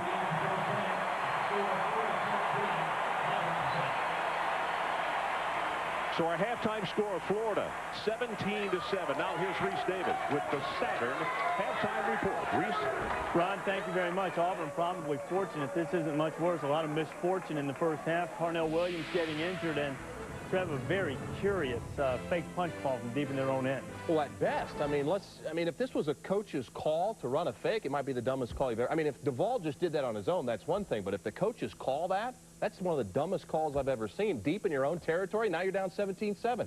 And one other thing. I said, we'll see if Ron Zook has lost his Florida football team. No way they're playing their tails off for him in the first half. Up by 10 points. Arizona State and Oregon earlier this afternoon. We started the day with 10 unbeaten teams. Oregon, one of those. Ontario Smith, he has this big billboard in Times Square, the O man, and this is why. Oh, man. 57 yards he houses. He just waits for his blocks to develop and all of a sudden sees the hole, explodes through it, touchdown Oregon. Went for 172 yards, 3 touchdowns on the day. Oregon had a 21-10 halftime lead. This is Smith again, and Oregon seemed to have this thing in hand, Trev. It was 28-10 after Ontario goes in there. Yeah, they're rolling, you know, running the ball, and all of a sudden Andrew Walter comes back, just starts gunning. Huge day throwing the football. Derek Hagan would turn on the Jets down the sidelines, led to a 1-yard touchdown. It's a 28-17 game. Remember, Dirk Cutter knows the Oregon program very well. He was offensive coordinator there. Walter, now the Matt Miller, getting it deep into Duckland. And Walter again, firing right down the center and finding Sean McDonald for the touchdown, and suddenly the Sun Devils were right back in this thing. Walter now to Justin Taplin. Walter went for 536 yards in the air. Unbelievable day throwing the football. Oregon's defense is a little young at the corner. They got burned a few times. They've gotten turnovers all year, couldn't today. But Jason Fife would bring his team back down 42-35, finds Sammy Parker tied at 42. Here is Mike Barth, 29 yards out, toe meets leather, high enough, long enough. Sun Devils with the lead. Fife would throw an interception trying to rally his team, and then there were 9. Only 9 unbeaten as the Sun Devils go into Autzen and beat the Ducks. Sean McDonald, huge day, 12 receptions, 200 yards, 536 yards passing. Unbelievable. It was this weekend a year ago that Oregon lost to Stanford at home, 49-42. We're back on the Saturn halftime report after this. Hi, I'm Bob Tiffany. Are you satisfied, or is life just passing you by? Take control of your own destiny. Buy a Tiffany motorhome and enjoy life close to home, or hit the open road. Since 1972, we've designed and built Tippin motorhomes the way we use them ourselves, which we do. And as the only builder of motorhomes in the Southeast, we can give you extra service right here in Red Bay. Well, here we are. Looks like we've got a pretty good parking place for the game. Tippin Motorhomes. Experience a lifetime relationship. They're grilling again. We're going over. They just had us over last week. Oh, yeah. I can almost taste it. But my hair... Don't worry, honey. They love us. Hold it. We've hit the mother load. 12 ounces of delicious T-bone. Shoney's is serving up family favorites at a price you'll love. Classics like our original half-a-pound and grilled chicken entrees or our 12-ounce T-bone steak. And try one of 3 tasty toppings for just 99 cents more. Shoney's, we can't wait to have you over. 17-7 as we start the second half. And Mike Godfrey, my question to you is, how in the world do the Florida Gators dodge what has been happening to them in the third quarter? Because it has not been pretty as of late in the third period. Yeah, third quarter has been a detriment to them. They got to just play hard, play like they did in the first half. Here's the kickoff. From the 2 is Hood. At the 10, and he's going to be knocked down at the 11-yard line. And Dr. Jerry Punch, let's check with you on the sideline. Ron, I was in the Florida Gator locker room at halftime. Ron Zook was outstanding. Walked around patting players on the shoulder pads, on the helmet, telling them how proud he was of their effort in the first half. But just before he came out of the locker room, he got everyone together and said, guys, this is the third quarter. Remember the third quarter. I want this for you. I want you guys to show what Gator football is all about. Come on and play like you played the first 2 quarters. Let's get one tonight. These guys responded with a cheer, and out of the tunnel they came. Okay, Jared. Well, Auburn takes it over with not so good field position at the 12-yard line. They hand it off. That's Trey Smith. And he's going to take it out close to the 20-yard. They're grilling again. We're going over. They just had us over last week. Oh, yeah. I can almost taste it. But my hair... Don't worry, honey. They love us. Hold it. We've hit the mother load. 12 ounces of delicious T-bone. Shoney's is serving up family favorites at a price you'll love. Classics like our original half-a-pound and grilled chicken entrees or our 12-ounce T-bone steak. And try one of 3 tasty toppings for just 99 cents more. Shoney's, we can't wait to have you over. 17-7 as we start the second half. And Mike Godfrey, my question to you is, how in the world do the Florida Gators dodge what has been happening to them in the third quarter? Because it has not been pretty as of late in the third period. Yeah, third quarter has been a detriment to them. They got to just play hard, play like they did in the first half. Here's the kickoff. From the 2 is Hood. At the 10, and he's going to be knocked down at the 11-yard line. And Dr. Jerry Punch, let's check with you on the sideline. Ron, I was in the Florida Gator locker room at halftime. Ron Zook was outstanding. Walked around patting players on the shoulder pads, on the helmet, telling them how proud he was of their effort in the first half. But just before he came out of the locker room, he got everyone together and said, guys, this is the third quarter. Remember the third quarter. I want this for you. I want you guys to show what Gator football is all about. Come on and play like you played the first 2 quarters. Let's get one tonight. These guys responded with a cheer, and out of the tunnel they came. Okay, Jared. Well, Auburn takes it over with not so good field position at the 12-yard line. They hand it off. That's Trey Smith. And he's going to take it out close to the 20-yard line. And the ESPN Game Track brought to you by 1-800-CALL-ATT. And in the first half, it was Martin stepping up, Ernest Graham on the touchdown as they run the option. Then the injury to Carnell Cadillac Williams with a broken ankle. So Ronnie Brown steps in, and boy, he has done an outstanding job. He leaped at the line of scrimmage. Nobody was there, so he takes it 26 yards for the touchdown. And we stand right now with a 10-point Florida lead. Danny Lindsay, number 68, the sophomore left guard out of Douglas, Georgia, came out of his stance. Continuing to play. Start. It's the offense. 5 yards. Remain second down. Marcus McNeil, a freshman out of Ellenwood, Georgia, number 73, because Taylor Bourgeois, as Doc Punch reported back in the first half, injured a shoulder. And we saw Bourgeois coming back out on the field with his, there he is, with his arm in a sling. And obviously he is done for the night. And there is big Marcus McNeil out of Ellenwood, Georgia. 6'9", 347. Draw play. Brown, big opening, crosses to 20, and he's going to have the Auburn first down out to the 25, tackled by Scott. gain of 11 as we take a look at the first half stats. And what do you see here, Mike? Well, the one thing is passing yardage for Auburn, 2 of 7 right there. So that's not enough to get the job done. They didn't get the football on offense. Their defense was on the field all the time. So that's another statistic they got to turn around. Jason Campbell, the sophomore out of Taylorsville, Mississippi, standing with his headgear on, and he is set to come into the ball game at call. Play action, good fake, the ball incomplete. Intended that time for Marcel Willis, and he got cracked pretty hard. If they don't throw the ball any better than they've thrown it to date, they're not going to win this football game. Here's a fake draw, trying to get the ball to Marcel Willis, the leading receiver on the team. Well covered by Gus Scott. Gus Scott has been all over this football field. He may have made the play of the game in the first half with that tackle on the fake punt. Gus had 3 first half tackles. Ronnie Brown leads everybody. 8, 6 solo. Dansby with 6 for Auburn. Here they go with the running play. Brown tries to stretch it and get it outside, and McCray is right there to stop that one. And it's going to now bring up a 3rd down and long, as right now they're behind the chains. Good defense by Florida. And good penetration on that play.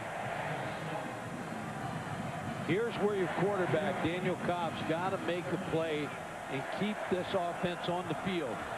Marcel Willis is in the short side of the field.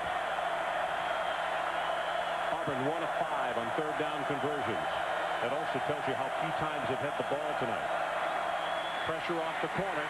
Gets away from Mitchell, throws back over the middle, has it complete to Marcel Willis, and he is going to be gang tackled, but not before he picks up the 1st down at the 38. Marcel Willis is the guy that moves the chains as a receiver for this Auburn football team. Daniel Cobb buys some time. He slides out of the pocket, gets Marcel Willis on an inside route. Wide open. First catch by Marcel tonight. Tigers down by 10 and trying to get back in it. They go with a 2 tight end alignment. Play action. 3-man route wide open over the middle is Cooper Wallace, the tight end, loses the football. Florida has recovered at the 10-yard line. Lester Norwood came up with the elusive pigskin, and guess who? Gus knocked the ball away. Gus Scott. Gus Scott, another play of the game on Cooper Wallace because he just ripped that football out. It's a wide open play, misdirection play. Gus Scott again with a play of the game to open that football up to get the back to the Florida Gators.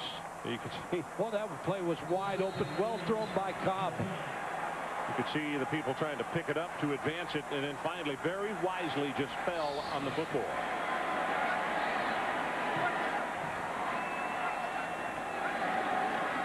Ernest Graham, nothing at left tackle, going to be knocked down for a loss. Wayne Dickens, the redshirt freshman out of Lakeland, Florida, got penetration and just blew that play up. Even though you don't gain any yardage, still slows down the pass rush anytime you run the football. So Florida's going to go with that alignment that they used very successfully on the opening drive or opening couple with 2 tight ends, Walker and also Ben Troop. 2 wide receivers and 1 lone setback, and that's Ernest Graham. Checking off the pass.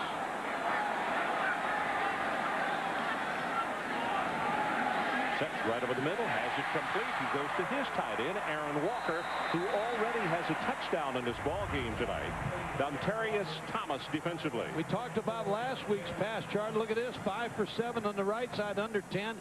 6 out of 7 right here. And then the deep throws, that's where they had 2 completions last week. They got 4 out of 5 for a touchdown. Throwing the ball much better play selection tonight. Again, 2 tight ends the alignment, wide receiver to either side. And Florida will go with the running play, and Graham going to be belted hard at the line of scrimmage. He'll have 1 yard, but that's it. Dontarius Thomas is there to make the tackle. Also Reggie Torber. And Dontarius Thomas was a game-time decision. He didn't practice this week. Mark Brown is down, Mike, and he is holding his knee. They can ill afford to lose him either, because he's the middle linebacker, makes all the calls on the defense. Great tackle-to-tackle player. LaMarcus Rowell will check into the lineup. You got a shot on the sideline of Taylor Bourgeois, who was injured back in the first half. And, of course, we know Carnell Cadillac Williams also injured and lost for the year with a fractured ankle.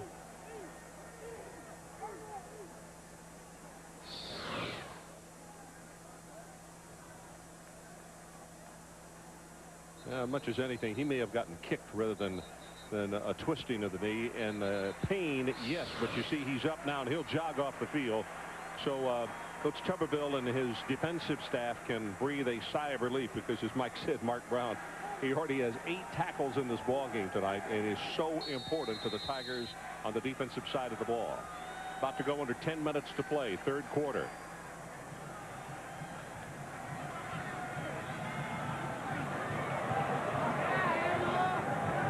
Taylor Jacobs comes down to the right, to the bottom of the screen. Fakes it to Ernest Graham.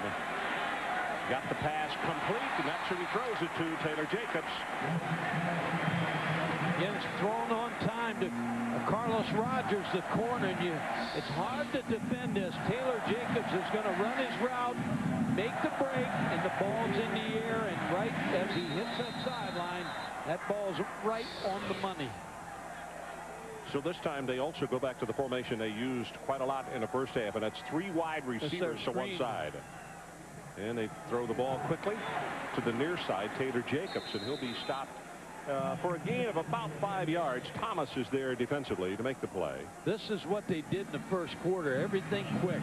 Quick runs, quick passes, trying to keep Auburn off balance, get back up to the line of scrimmage, hurry up offense, try to put the pressure on Auburn's defense.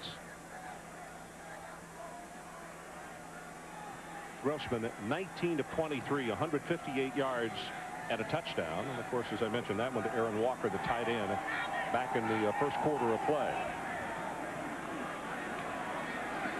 Short drop, quick throw, got it complete, and it's not going to be enough for the first down. Thrown to Carlos Perez.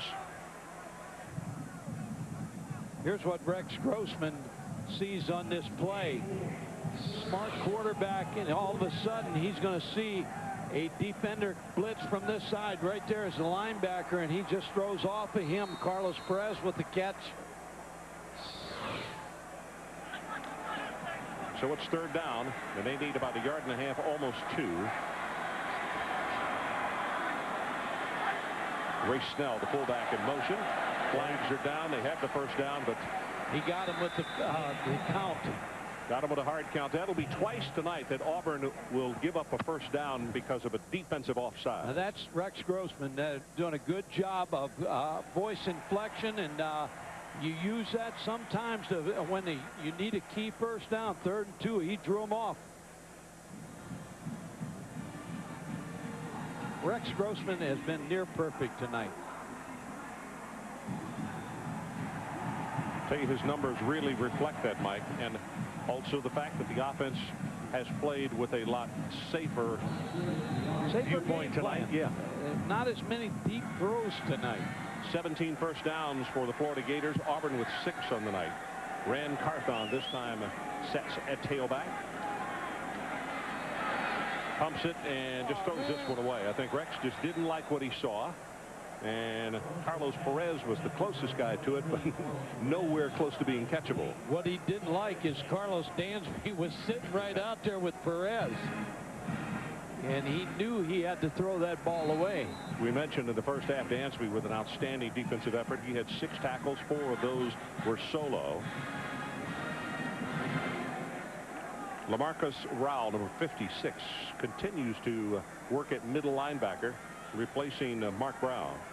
We'll keep an eye on that situation, see how quickly they're able to get Brown back in the ballgame. Blitz coming up the middle. They go to the running play. Carthon, 40, puts a head down inside the 35, and he's at the 34. Dansby and Robinson combined on the tackle, but it's a 14-yard gain. Carthon is averaging 39 yards rushing a game.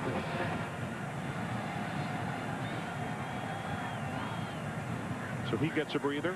Ernest Graham will come into the lineup. And I believe Willie Green, 32. Or is it Carthon? Okay, Carthon stays there. Yep. We go with the running play. Graham, big opening. Cuts back inside the 15, and he's down to the 11. Carlos Rogers saves a touchdown. This may be the biggest drive of the season for this Florida Gators, and the reason for that is when you've struggled in the third quarter and your coach and you come out on the football field and you have this drive, if you can pay it off now and cash the check, it may end up being the biggest in the third quarter. 23 yards on the running play, and they keep it on the ground again, and Graham will go inside the 5. Ball is loose. Florida has recovered at the 5-yard line. Carthon is right there. DeMarco McNeil knocked the ball loose. A lot more two-back sets tonight for Florida. DeMarco McNeil playing, as Jerry Punch said, hurt knee, hurt ankle. Causes the fumble, but Carthon's right there. So it's second down. They actually can pick up a first down without scoring. Grossman again with a hard count. Did he get him? Got the snap, or he got the flag, but I don't know what he's going to get here. Auburn has got the football. He came out without the football. Flag go. There is a flag. Ron Zook pacing down the sideline very quickly as Dexter Murphy got on the football.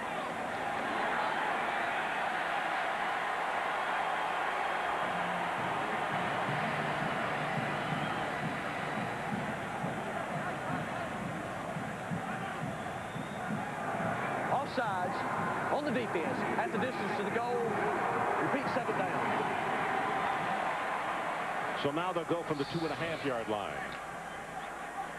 Here's the voice inflection. He draws DeMarco McNeil offsides. 11th play. This drive started at the 10-yard line. And at the 1, now here comes a late flag in. Holding against Florida.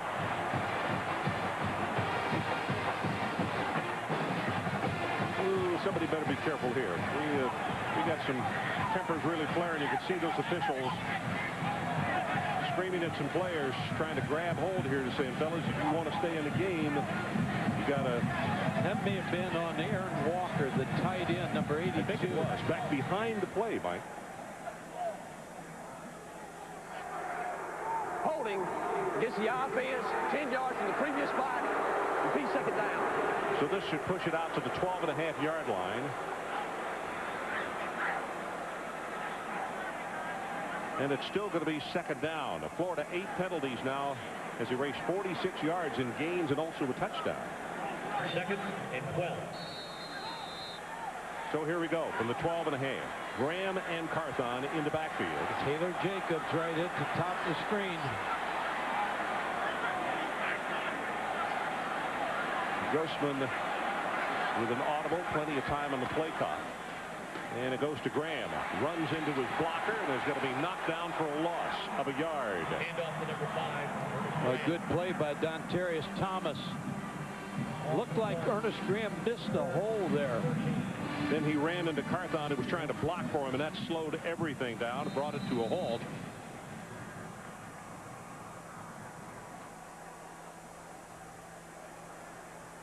In case you were not here in the first half, if you wonder what Rex has got on his right leg, he is wearing a knee brace and a high blue sock. Didn't practice the first couple of days of this week because of an injury to his knee, but able to start this evening. From the backside, doesn't see the defender, knocks the ball loose, and Grossman falls on it. I believe it's Ratliff who knocked it away from him. Jay Ratliff, number 83. Well, they're going to force him again. Another win for the Auburn defense to force the field goal attempt. But we're down to 5:56 in the third quarter, so a good drive to eat up the clock. Now, if you can finish it. Matt Leach will attempt this field goal from 37 yards. Morton to Holder. Good pass. Plenty of distance. He got it. We'll take a break. 5:35 left in the third quarter. The new score, the Gators go up 20-7. They're grilling again. We're going over. They just had us over last week. Oh, yeah. I can almost taste it. But my hair. Don't worry, honey. They love us. Hold it. We've hit the mother load. 12 ounces of delicious T-bone. Shoney's is serving up family favorites at a price you'll love. Classics like our original half-a-pound and grilled chicken entrees or our 12-ounce T-bone steak. And try one of 3 tasty toppings for just 99 cents more. Shoney's, we can't wait to have you over. 20-7 the new score. 13 plays, 70 yards, 6 minutes and 23 seconds off the clock. And it is now 5 minutes, 35 seconds left to play in the third. And that's the point Mike was making. Because of completed passes and also the ability of running the football, Florida really took a lot of time off the clock. Well, if the third quarter is a bad quarter, make it disappear. Well, that's what they are trying to do. Petrovic sets to kick it off. And Trey Smith from the 4-yard line. He's going to get to the 20, and I mean gets stormed backwards. Couple of breakdowns in last week's ball game against the special teams of Florida, but not tonight. They have been sterling. We'll take a break. 20-7 Gators. Auburn Bank has been connected to the community since 1907. We've helped families from all walks of life save for happy, secure futures. The money entrusted to us stays in the community, so we can make loans to help people buy the things they want in life and help our local businesses grow. We look forward to being the community's bank for generations to come. Auburn Bank, for all the bank you'll ever need. One thing is clear these days: life. We appreciate it more than ever. What isn't so clear is our life insurance. Do you have any idea how much life insurance you have or need? A policy review from a Liberty National Life agent can give you the intelligent information you need to take care of the ones you love, and it's free. Call Liberty National. No matter what kind of life insurance you have, we'll shed some light on your life and the lives of those around you. Clearly, isn't that worth the call? So we are back, and let's take a look at the Pennzoil storyline. For Grossman tonight, some really fine numbers: 20 of 25, 162 and a touchdown. Carnell Williams of Auburn, boy, this is a tough pill to swallow. An ankle injury, out for the game. The time of possession speaks for itself. 66% of the ball game so far, Florida has had the football.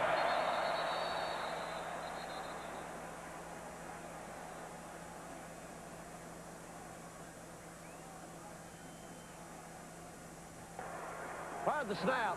False start against the offense. 5 yards. Remains first down. Auburn has hurt themselves with penalties tonight, too, and I'm sure Tommy Tuberville not happy with the little mistakes that they make in illegal procedure. And 7 penalties for 33 yards, Mike. Not the big ones, but the little ones. Just enough to take you behind the chains. Yeah. So it's first down at 15. You got to take it out to the 30-yard line. And they go with the draw play. This is Brown. And not much there as he's stopped by Hardman. Well, tomorrow night on ESPN's original entertainment, it's Beg, Borrow, and Deal, presented by Miller Lite at 9 Eastern. Catch 2 episodes of the reality hit series. Team Kobe faces off with Team Contact. Each team must make it across the country and complete 10 sports-related tasks. Who will finish first? For more, log on to ESPN.com.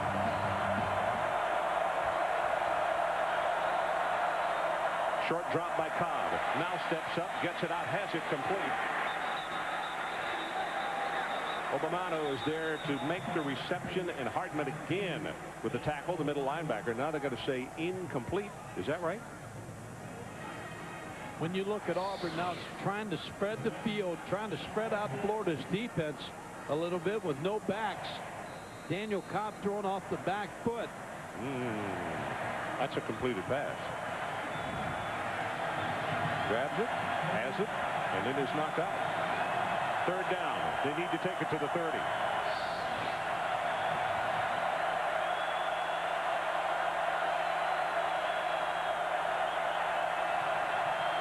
Play clock is down to 2, down to 1. Didn't get it off. They're going to get a 5-yard delay penalty. There comes the flag. And the worst thing is you show the play. The officials made the right call.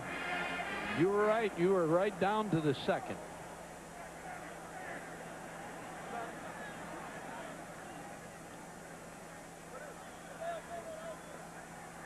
By the snap, delay of game on the offense, 5 yards, remains third down.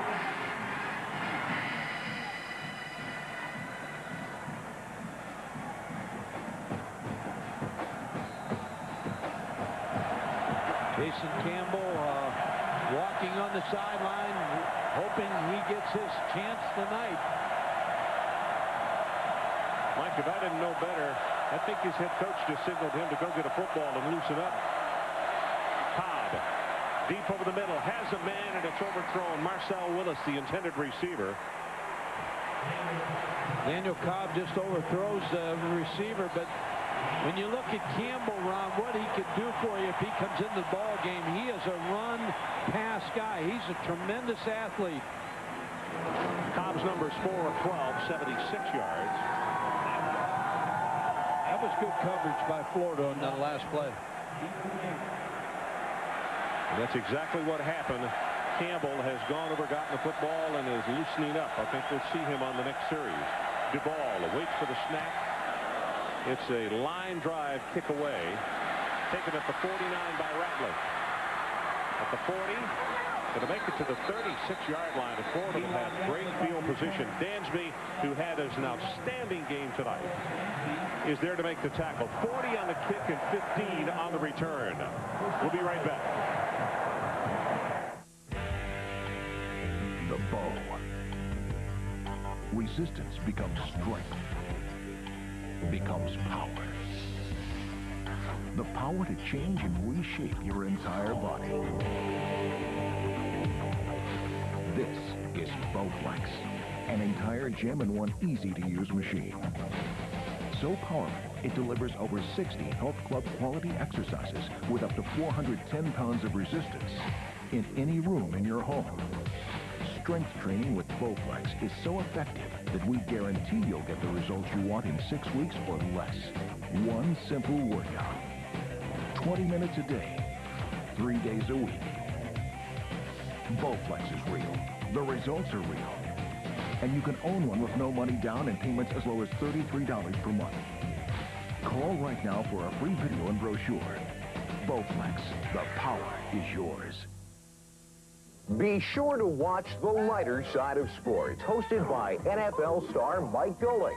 Join us as we take an inside look at some of the funniest moments in sports.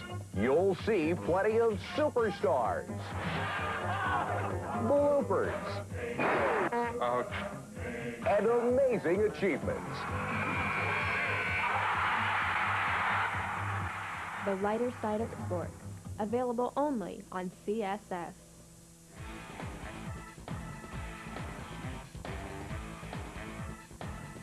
See each week's Auburn game through the eyes of head coach Tommy Tuberville on the Auburn Football Review, airing on Sundays at 6:30 p.m. Eastern, 5:30 Central, only on CSS. Tune in each week to watch my show on CSS, your source for sports in the Southeast.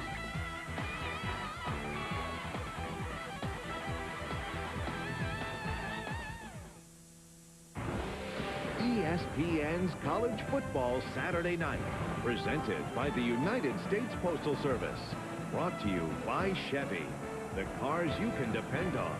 The cars that last. We'll be there. And by Pennzoil. We're driving protection. So we're back to a packed house here in Gainesville, Florida. And it is the Gators on top 20-7. Great field position here. Carthon, they fake it to him, and then they go with the reverse, and this is Burnell Brown. Brown still on his feet inside the 30, and he may have the first down at the 27. Torber and Rosegreen knocked him out. And let's go to Dr. Jerry Punch somewhere in the stadium. Jerry. And we have a great view of this incredible Ben Hill Griffin Stadium, Florida field. I'm with the Grossman family, Dan and Maureen Grossman. And Dan, your young man is showing a lot of courage here tonight, playing on a bum knee. Well, thank you, Jerry. I'm proud of him. He's hanging in there. You were here last week. I know he didn't tell the medical staff until Sunday he was hurt, but could you tell by watching your son that he had a bad knee early in that game? In the second quarter, I could tell he was favoring his leg a little bit. Wasn't sure exactly what the injury was, but I thought something was going on.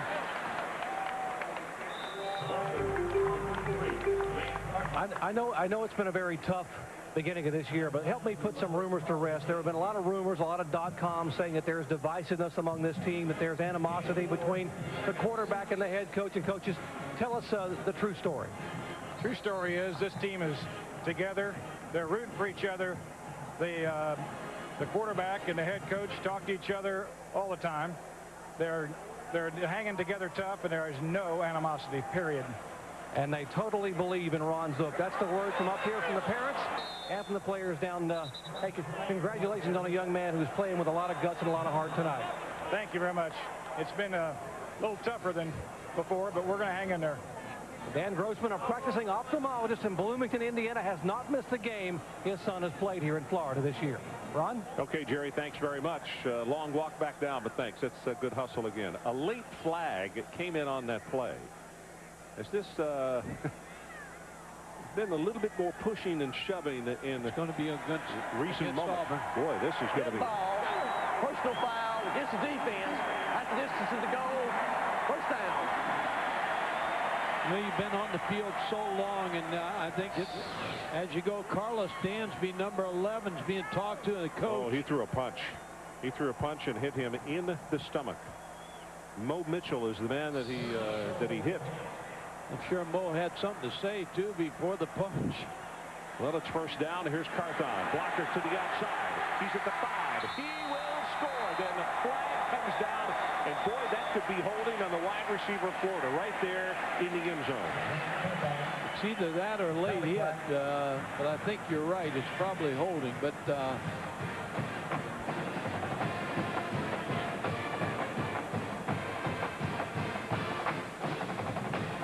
Auburn's just wore out. They're wore down. Well, yeah, they're going to get them for holding. On the offense, 10 yards from the end of the run. Repeat first down. We're going to see the holding call, or what they think is going to be the holding call right here. Yeah. It's on Kelvin Kite. Rex knows exactly. He's helping the officials. Hey, we committed it. Take us back. Well, the damning thing if you're Auburn is they still have the football, and they've had it now for over 31 minutes in this ball game. Grossman still has the ball, can't get rid of it. Second time that they've sacked him tonight. Dontarius Thomas is there to make the tackle. He will be spotted down at the 25-yard line. A lot of talking going on in this game, Ron, because there's some little fights breaking out here, but this is not a good play here. Dontarius Thomas is sacking Rex Grossman. You just keep getting further back. Here's the interesting thing. They have been so good tonight with quick, short. And here are slow developing plays right here, and with the aggressiveness of Auburn, it's not working. Every now and then you want a trick play, and sometimes the trick is on you. Yep. It is second down. Now from the 25, draw play. Graham gets it to the right side. A hit at the 19, and he'll be knocked down at the 18. Reese Davis, what do you have for us?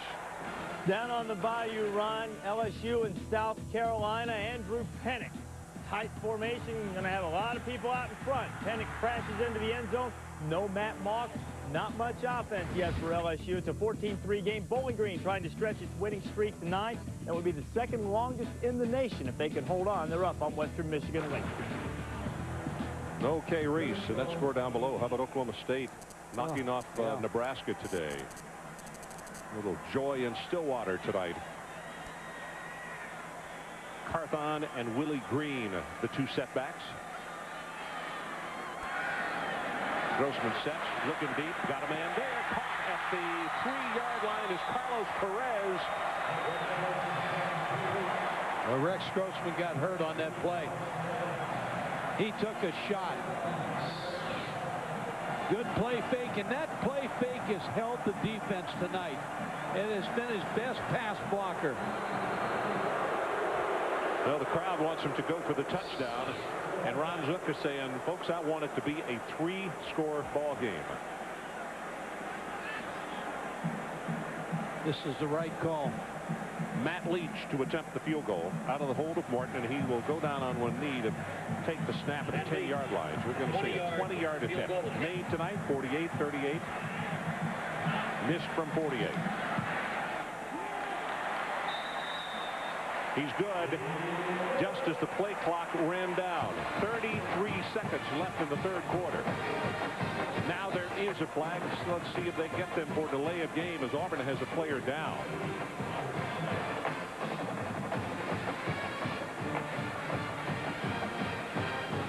T.J. Jackson is the man who's down. This may be a personal foul call, Ron, because you see a lot of activity around this football game in the lines, in the offensive and defensive line. It's going to be on Florida, I believe.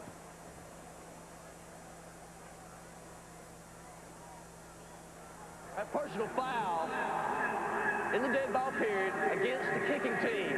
It'll be 15 yards administered on the kickoff.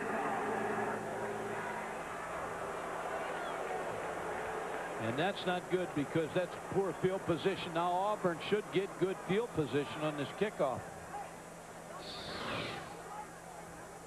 Here's Rex Grossman. Takes a shot on the last play. I just think he's bothered by that knee. So they will administer the penalty from the 35, and the Gators will kick off from the 20-yard line. And as you can see, Jason Campbell, the 6'4" sophomore. And Ron, he can light this game up. He can get this Auburn team back in this because they have not thrown the ball well. And then the one time Daniel Cobb had the pass wide open to Cooper Wallace, then they caused him to fumble the football. So that was a big play. We'll see if Campbell comes in. Mark Brown on the sideline. Boy, he has done a job tonight.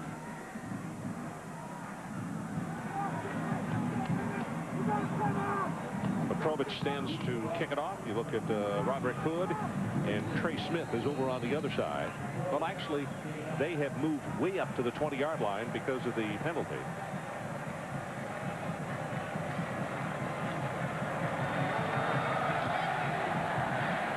Well, this is a knuckleball, and they're going to kick it out of bounds. It's not a bad move. Yeah, but they get it at the 50, Mike, because of the 15-yard penalty instead of coming out to the 35. Anyway. Well, it's Monday Night Countdown delivered by UPS at 7:30 Eastern. Join Stuart Scott and the best in the business for all the news from Week 7 in the NFL. Then at 9 o'clock, ABC's Monday Night Football, Al Michaels and John Madner in Pittsburgh.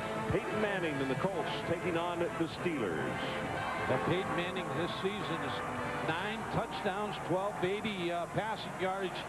Jason Campbell might just get this Auburn football team back in the ball game. This is the best start that Auburn has had tonight, and it comes off the penalty situation. They kicked it out of bounds, and they were kicking the penalty on the extra point. So it's as good as a 30-yard penalty against Florida. Nothing to the right. Brown takes it to the left. Has 5, has 10, now gets a block, and down the sideline, bumped out of bounds at the 21-yard line by Gus Scott. 30 yards in the run play. I'll make a little prediction for you because I think Jason Campbell, when I watched him against Syracuse, he's going to bring a little electricity to this offense. Not that Daniel Cobb didn't get the job done. He did. But this young man could get it done. I'll tell you something. You got to give Aruna Shadu credit. He blocked 2 people on the play. Got rid of one and came back and blocked the second. Brown now with 100 yards on the night. He's going to have more. He's at the 15, and he takes it down to the 12. McCray will make the tackle, and there is a definite sense of urgency from the Auburn offense on this drive right here. They are moving the football. That is the end of the third quarter. So we'll take a timeout. Gators 23, Tigers 7, and Auburn is driving. This ordinary-looking bed is the key to a restful night's sleep. Even though it may look like an ordinary mattress, it's more comfortable than you can ever imagine. Introducing the Nautilus Sleep System. Nautilus uses variable support chambers designed to let you control the comfort on your side of the bed. Individual remote controls allow you to increase or decrease the firmness on your side of the bed, so you can have that feather-soft feel, and your spouse can get the extra firm support he or she has always wanted. Features like a wool blend pillow top for winter, a silk blend pillow top for summer, and our unique comfort layer make Nautilus the choice for a great night's sleep. It's time you feel the instant comfort of Nautilus, with no money down and payments as low as $30 a month. Try Nautilus in your home. We guarantee the best sleep you've had in years. If you're not completely satisfied within 12 weeks, return it for a full refund of the purchase price. Call now for your free video and brochure and discover instant comfort with the Nautilus Sleep System. Auburn Bank has been connected to the community since 1907. We've helped families from all walks of life save for happy, secure futures. The money entrusted to us stays in the community, so we can make loans to help people buy the things they want in life and help our local businesses grow. We look forward to being the community's bank for generations to come. Auburn Bank, for all the bank you'll ever need. Rhinos look like this, not like this. If their armor weren't attached, it wouldn't protect from water or wear and tear, and it could even fall off. The same thing applies to your new truck. Drop-in bed liners aren't attached, or their owners bolt them on. Either way, they can damage paint and create rust problems. They're old technology compared to Rhino linings sprayed on polyurethane truck bed linings. Right now, during our super sale, get $30 off a new Rhino lining and get a free limited edition Ultimate Adventure pen set. Rhino lining's tough stuff is sprayed on up to a 1/4 inch thick. This virtually indestructible, flexible polyurethane won't crack, peel, or warp. It's so tough, it's warranted by your dealer to last as long as you own your truck. And that's just the surface. Drop-in liners can trap water underneath, rusting out your truck bed. Water can't get under a Rhino lining. It prevents rust. Rhino lining's anti-skid surface stops your load from sliding. Most drop-in liners don't. And drop-in liners shift around, causing paint damage. Rhino linings also give you the full hauling capacity you paid for. Drop-in bed liners don't. 13 years, 200,000 miles, and 2 engines. But still the original Rhino lining. Rhino linings are available in almost every color and can even be custom color matched to your truck. What's the only bed lining I'll put in my truck? Rhino lining. Rhino lining. Rhino lining. If you work your truck hard, get the toughness of a Rhino's armor to protect your truck's bed from wear and tear. Get a Rhino lining, the world's leading sprayed-on polyurethane lining. Call now for a free sample of Tough Stuff, information, and the location of the Rhino linings dealer nearest you. During our super sale, get $30 off a new Rhino lining and get a free 4-wheel and off-road Ultimate Adventure pen set.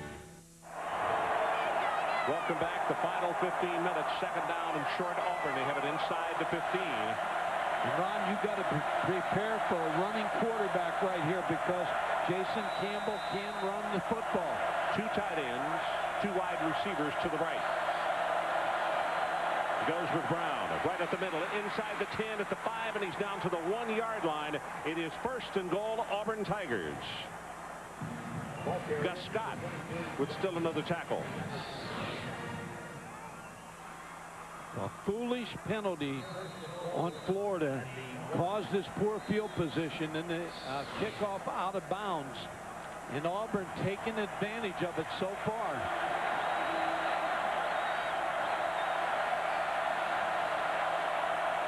Wallace in motion. Brown, flags are everywhere. He tumbles into the end zone. Well, that's too easy against Florida's defense. Auburn making it look easy. Got a little start.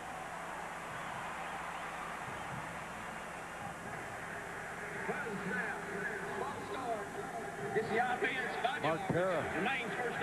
We may see the same kind of run that LSU showed last week with Jason Campbell. Oh, he's going to stay under center. High formation. They bring in Brandon Johnson to pull back to block. They give it to Brown. Up the middle. Goes back to the right. At the 3. Down to the 2. And Gus Scott is there to end the way for him. And it'll be second down and goal Auburn. You talked about Brandon Johnson, the fullback. In 5 games, you talked about he's in there to block. 5 games, he's run the ball 3 times. He is in there to block. That's that typical situation. He's a tough linebacker, fullback type player. If you watch and see when the guy breaks the huddle and he's smiling, you know it's his number for a change. Second and goal. They give it to Brown. Hurdles. Did he make it? Yes. Touchdown, Auburn. McCullough straightened him up, but he was able to muscle his way forward. Got to go for 2 here. Tommy Tuberville giving the signal out there. And Auburn right back in this football game.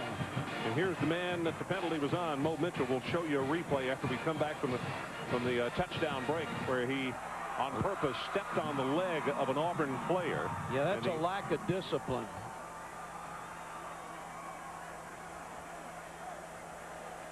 This is big right here for the Auburn.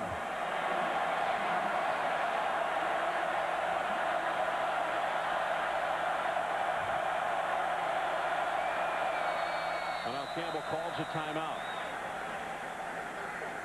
Not a bad move. Get it right.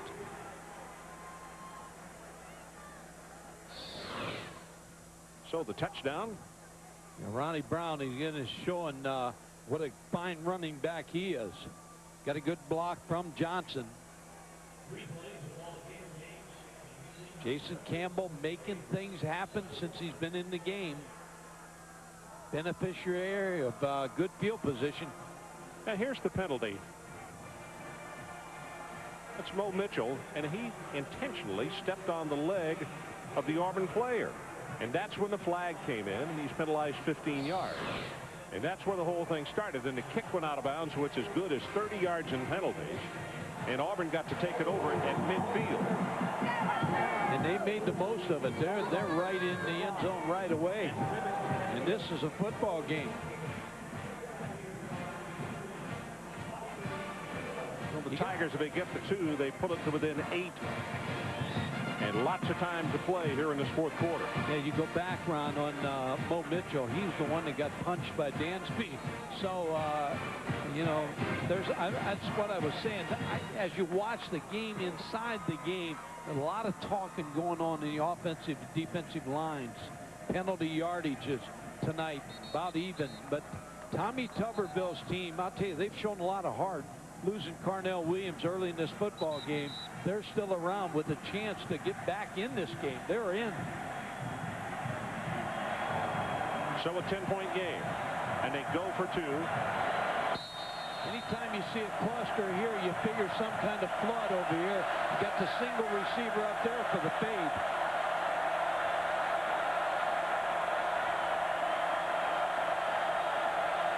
Campbell.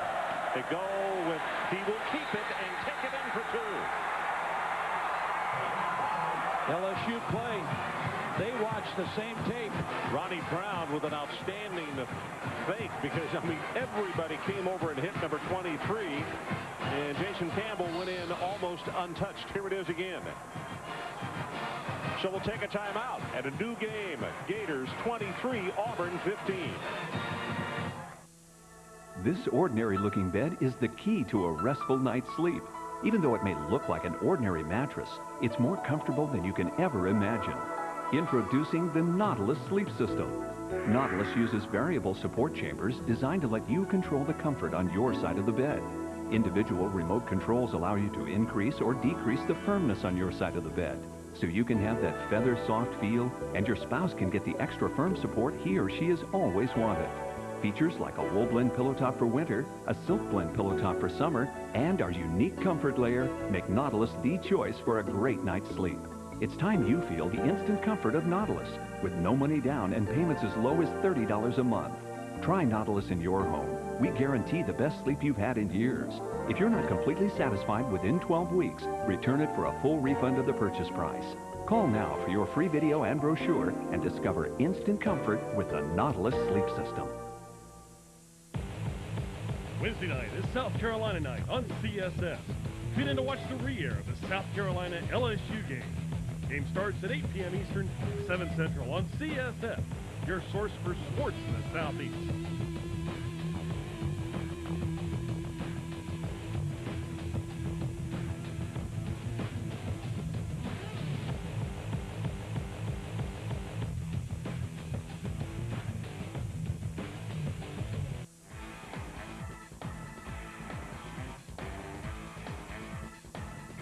See each week's Auburn game through the eyes of head coach Tommy Tuberville on the Auburn Football Review, airing on Sundays at 6:30 p.m. Eastern, 5:30 Central, only on CSS.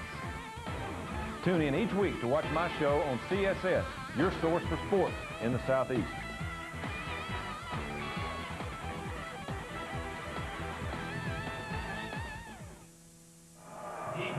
So welcome back. Jason Campbell comes into the ball game and provides quite a spark for the Auburn Tigers. Mitchell, as Mike said, he got punched in the stomach by Dansby and a little retaliation, but the official saw him step on the leg of the Auburn player and gave him a 15-yard penalty. And that's what led to a setup at midfield from the 5-yard line. Height. He's going to take it all the way back out to the 27-yard line. ESPN Game Track brought to you by 1-800-CALL-ATT. Grossman on the mark tonight. He has really had a good evening. Cobb just did not find an effectiveness in the ball game. And Brown really has broken loose tonight and stepped up big for the Auburn Tigers, replacing Cadillac Williams. Martin comes back in at quarterback, Mike. The LSU play on the two-point play. Ingle Martin came in the only series that he quarterbacked, he took him for a touchdown. Has this one to Troop, and the tight end is going to take it out of the 40 to around the 41. Reese Davis, let's check with you. All right, Ron, Texas and Kansas State. Chris Sims trying to bounce back after a disappointing effort against Oklahoma, and Sims throws a beautiful ball to B.J. Johnson, who grabs it in the crowd, set up a Sims to Sloan Thomas touchdown, and the Longhorns are on top of the Cats, 14-6. Our situation, 23-15 in the fourth quarter, just over 13 minutes to play. Martin, going to be a quarterback draw. Nothing to the right. He'll try to take it to the left, and he'll have maybe 1 yard. Mark Brown on the tackle, and Dr. Jerry Punch. And guys, my understanding is in the Florida sidelines, Rex Grossman standing there on the sidelines. He's just simply watching. He is fine. He took that helmet on that knee in the previous series, but they wanted to get Martin in, as you heard Mike Godfrey say early in the game, to get him some playing experience, because Martin is only one play away from having to be the guy for the Gators. But Grossman should be back in here a little later on if they need him. Well, you can see the numbers on Grossman tonight. He's been spectacular. Second down and long as they roll the pocket to the right. Now throws the pass and has it complete at the 46 to Ben Troop. This is showing a lot of confidence in your backup quarterback, Ingle Martin. 8 points ahead in the fourth quarter. Mike, you got to be impressed with something. You know, Rex is a very confident guy, but this kid right here doesn't seem to be intimidated by anything. In that opening series tonight, he was impressive. I think it helped him that he was the punter. I agree with you. Reverses it, drills the pass. That's going to be incomplete. Taylor Jacobs couldn't hold on, and now it's going to be punting time, and they didn't take very much time off the clock. 12:05 left in the ball game, and they'll have to give it right back to the Auburn Tigers.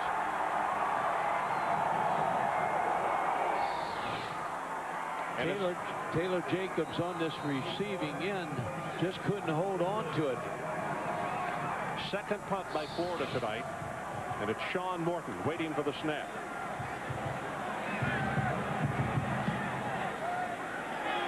Wobbly spiral. It'll come down at the 15-yard line. This is Hood. Clock in the back. Tries to get outside. The 25 and now will go out of bounds with a stiff arm around the 27. But Auburn is going to scrimmage with horrible field position because of the penalty. 39 on the kick, 12 on the return.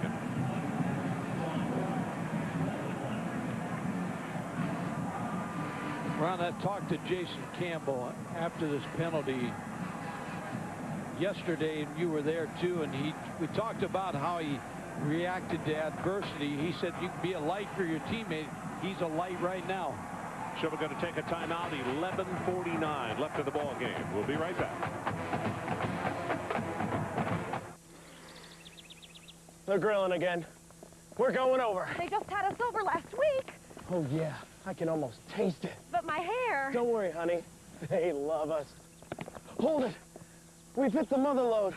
12 ounces of delicious T-bone. Shoney's is serving up family favorites at a price you'll love. Classics like our original half-a-pound and grilled chicken entrees or our 12-ounce T-bone steak. And try one of 3 tasty toppings for just 99 cents more. Shoney's, we can't wait to have you over.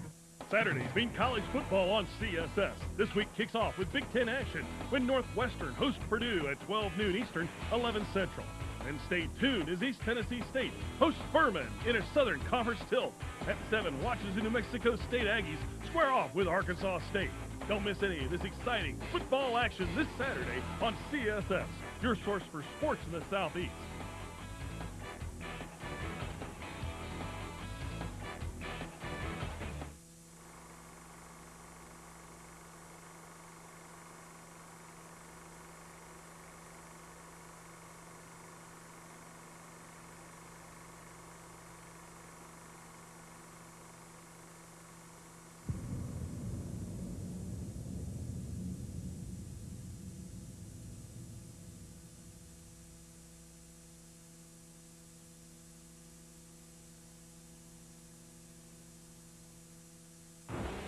ESPN's College Football Saturday Night, presented by the United States Postal Service, and in part by Land Rover, the most well-traveled vehicles on Earth.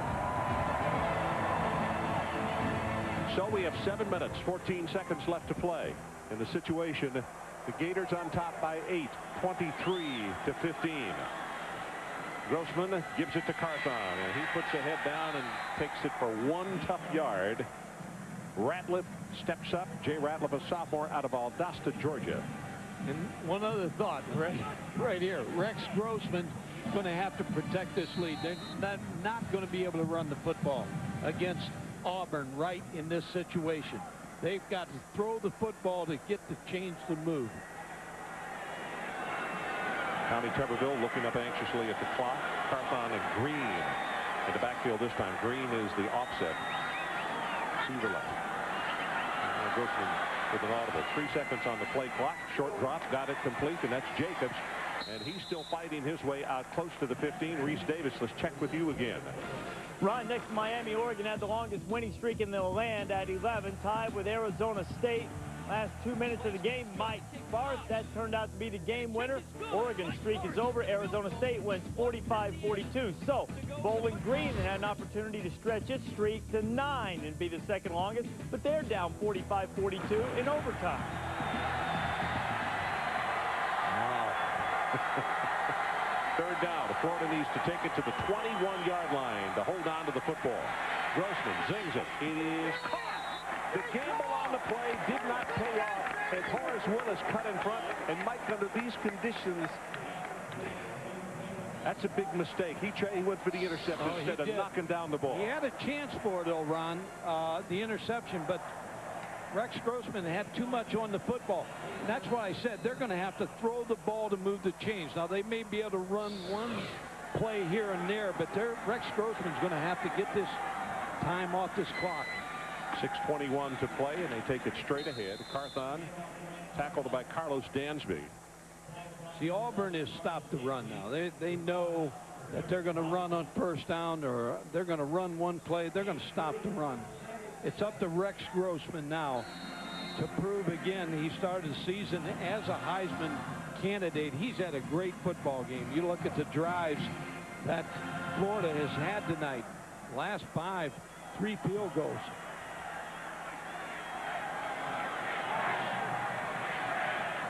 Second down and long, and Grossman retreats. Tries to run out of the pocket, just throws this one away. And Dr. Jerry Punch, let's go back to you. And guys, here's a dilemma. Florida wants to run the clock, but they also don't want Grossman to take a hit on that knee.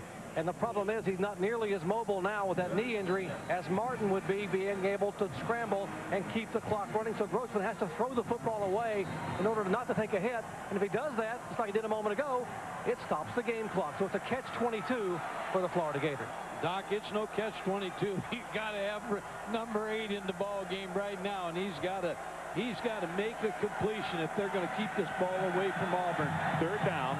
They need to take it to their own 33-yard line. That's the line to make. Good protection. Now rolls to his right. Everybody's covered, and he just has to throw this one away.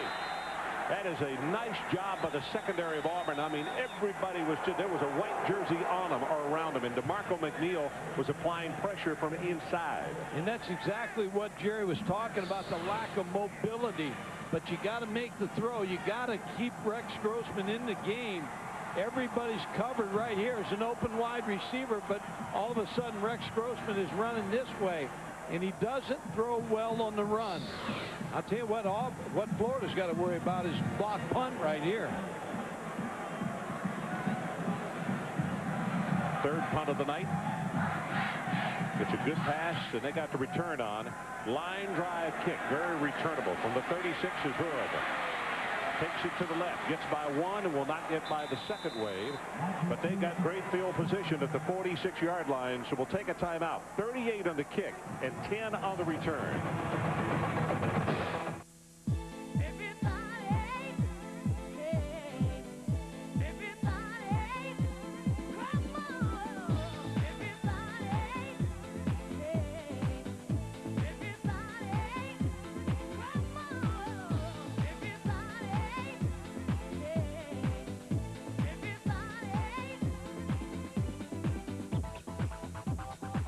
Tune in to Shop at Home for quality products and honest values.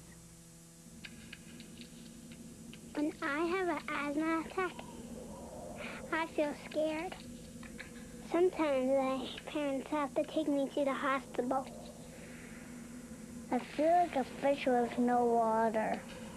You know how to react to their asthma attacks. Here's how to prevent them. Call 1-866-NO-ATTACKS. Visit www.noattacks.org or call your doctor.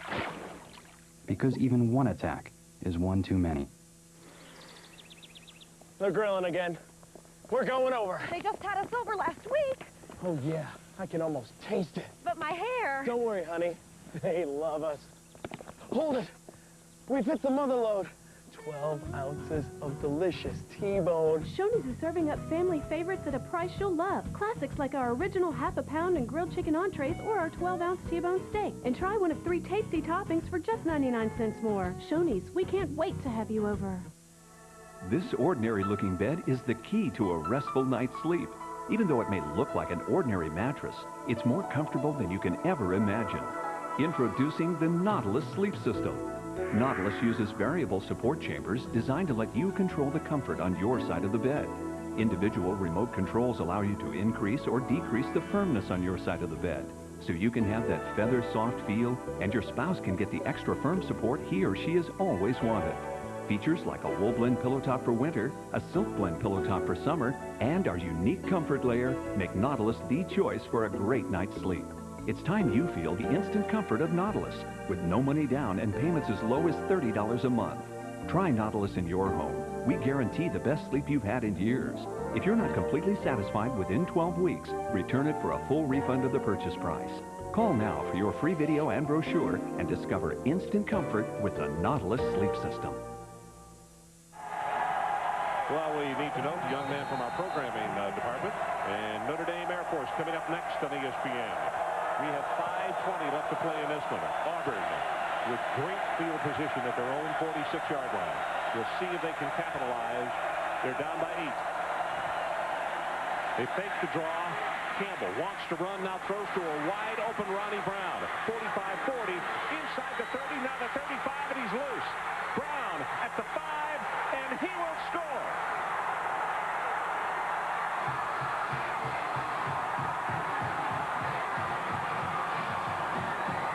so much for running clock. Whoa, that's Jason Campbell made that all happen, Ron, by buying time, shuffling out of the pocket, and finding Ronnie Brown. This Jason Campbell is going to be a great quarterback for Auburn. Write it down. Now will they go back to the run that LSU play on two-point play? They have asked for the ball to be placed on the left hash mark.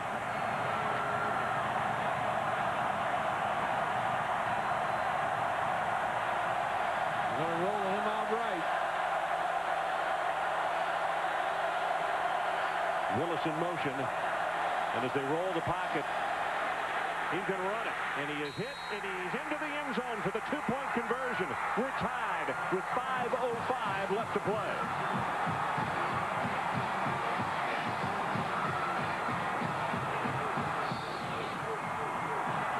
Here's the touchdown. Jason Campbell really buys some time, gets the ball to Ronnie Brown. Missed tackles by Florida. Ronnie Brown in the end zone, and then Jason Campbell. Another look at the touchdown. Ever since Jason Campbell's come in this football game, Auburn's got a new life. Two-point play, rollout, pass run option. Jason Campbell takes it right in the end zone.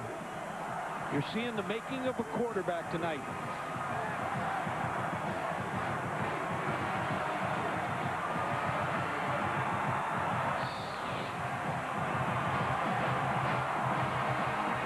Still a lot of football left. 5:05 left in the ball game. With the punt and the return, Auburn with great field position, and I mean on the very first play, stuck it in the end zone. And here's where the ball plays a big part, Ron, because of his kickoff ability. All the momentum is with Auburn. No question about it. Tied at 23 with 5:05 remaining.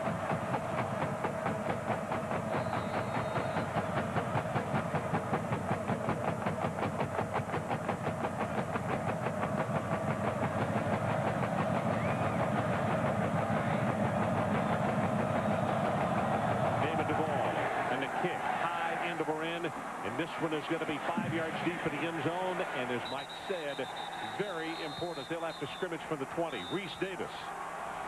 Ron, we also have a tight and tie game down on the Bayou. South Carolina was up 14-6 on LSU. Marcus Randall running a little option, turning the corner, getting in. Two-point conversion was good to tie it at 14, and LSU is down in field goal position right now again. And Bowling Green in overtime. They take care of Western Michigan. Their 9-game winning streak is second longest in the nation to Miami. All righty. I would imagine 92,000 going a little crazy down at Baton Rouge right about now.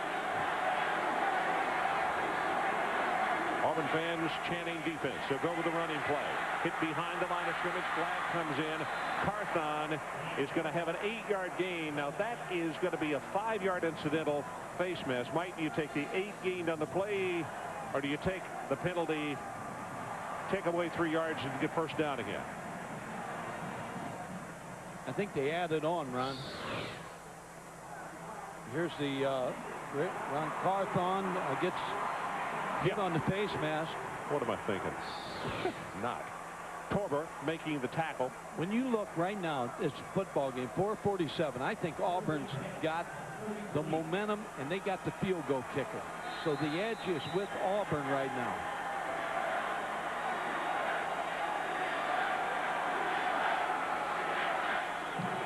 See the Tigers jumping around on defense. Heavy pressure on Grossman. Runs out of harm's way for the moment. Now throws the ball, and it's incomplete. And now here comes a flag from deep downfield. Dansby was applying some heavy pressure. They may call holding on Auburn in secondary.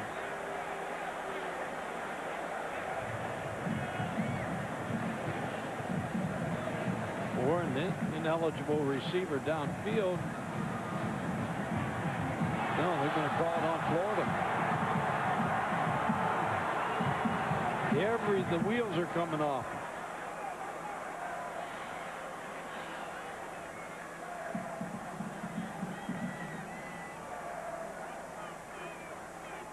Ingle Martin on the sideline looking on. Pass interference on the offense. 15 yards to the previous spot. Repeat first down. I'd like to see that. Huh? Well, I mean, this is, Mike, this is a strange call because he's outside the tackle box so he can throw it away.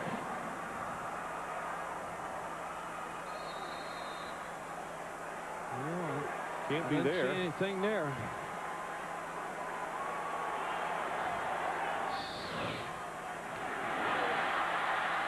Got it complete. Out of the 30 to the 32-yard line is Kelvin Kite, and they almost picked up the 15 yards they lost on the penalty. Gain of 14. See Kite getting up limping a little bit. Junior Rosegreen, he's said all week. They have Grossman and they have Graham. High pass going to go over his head, and Grossman picks it up. And he throws for the sideline. Incomplete. Just threw it away. Well, it's a great effort by Rex Grossman. Dansby was the man that was coming after him. And when you have only 5 and 6 offensive linemen, they get tired late in the ball game. This offensive line has 6 offensive linemen. Snaps too hard, too high. Rex Grossman being a good athlete, Dansby just misses the tackle. The numbers on Grossman tonight: 24 of 32, 203 yards, and a touchdown.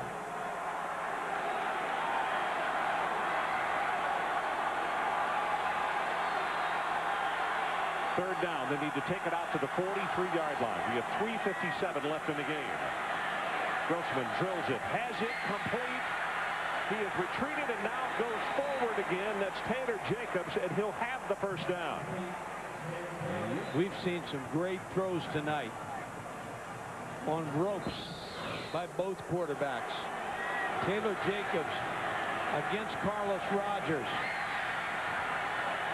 Stretches out to try to reach the first down. He got a short spot. He did get a short spot. I'm not sure this is it. It's not. Well, he got a bad spot. Watch the yellow line, the first down line. And see if he gets the football over the yellow line. Easily. Ugh. Easily by 2 lengths of the football.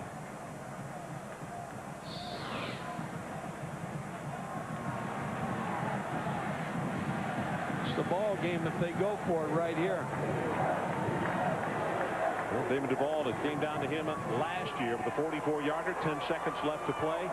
Situation now 3:39 left, but it's a 4th down and inches by the Florida Gators. And Grossman, is he going to come with the hard count? I would think so, Ron, or quarterback sneak. Quickly to the line of scrimmage. Florida lines it up. He's trying to draw him offside. They go with the running play. He didn't get it.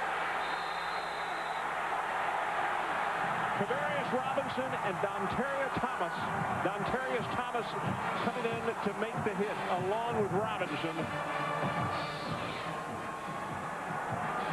Boy, Auburn, really a great effort by number 54, Dontarius Thomas. So Florida made it one time and then had to go for it again and didn't get it the second time. Well, now the defense for Florida's got to take over. Got a bad spot. Didn't make it on 4th down. And that man right there, Damon Duvall, is getting loose. The interesting thing, Duvall, since he kicked that winner against Florida last year, has been in a slump. He's only 6 of 14. But he would love nothing more than to be able to make amends by winning a second straight over Florida. Running play, nothing there at the line of scrimmage. It is being pushed back. Flag is down, and here's that field goal at the end of last year's ball game. You see how far out to the right he started it. He told us that he started that kick about 5 to 6 yards to the right of the right upright, and it curves back in, it hooks back in.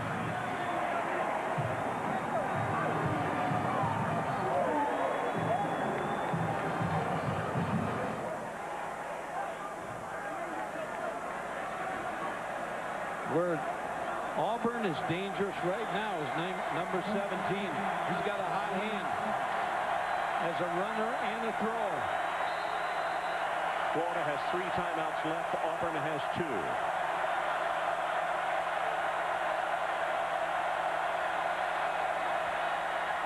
Campbell tries to go with the boot. Gets the pass complete to Diamond. And Diamond will take it back almost to the original line of scrimmage. Jason Campbell shows you again what a good athlete he was, Ron, or is, because he was under pressure and had to get that ball. Robert Cromartie came after him, and he had to get turned around to get that ball out of his hand. Mark Perra shaken up a little bit on the play, the junior out of Memphis. The ball continues to loosen up on the sideline. Second down.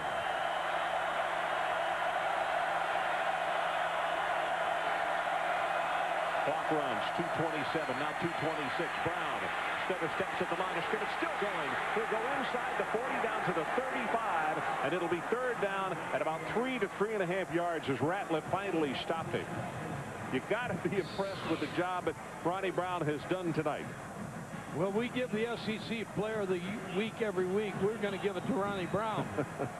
What a great effort he has had. Florida's got to start thinking about using their timeouts, Ron, so they got some time left if they stop him here. Under 2 minutes left in the ball game.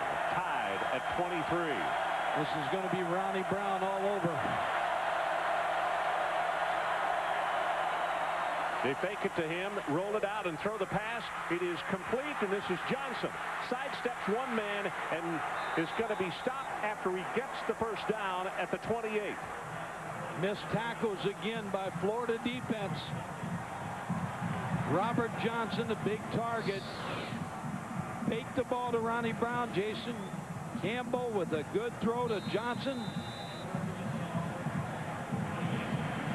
Boy, everything Jason Campbell is calling right now, Bobby Petrino is working for Auburn on offense. Campbell 5 of 6, 95 yards and a touchdown. Brown right up the middle. Runs over a tackler at the 20. Is down inside the 15-yard line, and it's another Auburn Tiger first down with 1:13 showing on the clock. Lester Norwood, he just ran right over him, and it's a gain of 13. Yeah, this Auburn offensive line has taken over this football game. The door was open for Auburn, and Jason Campbell is getting set to close the door on Florida. Brandon Johnson, the fullback. They give it to Brown, though, and he will take it for a couple of tough yards at right tackle. 50 seconds, now down to 49. Timeout called by Florida to stop the clock with 49 ticks. And we will take the break with them. Tied at 23. Back with the final 49 seconds. The bow. Resistance becomes strength. Becomes power. The power to change and reshape your entire body. This is Bowflex, an entire gem-in-one easy-to-use machine. So powerful, it delivers over 60 health club quality exercises with up to 410 pounds of resistance in any room in your home. Strength training with Bowflex is so effective that we guarantee you'll get the results you want in 6 weeks or less. One simple workout. 20 minutes a day, 3 days a week. Bowflex is real. The results are real. And you can own one with no money down and payments as low as $33 per month. Call right now for a free video and brochure. Bowflex, the power is yours. So we're tied at 23, 49 seconds left. Auburn has a second down at the Florida 13-yard line.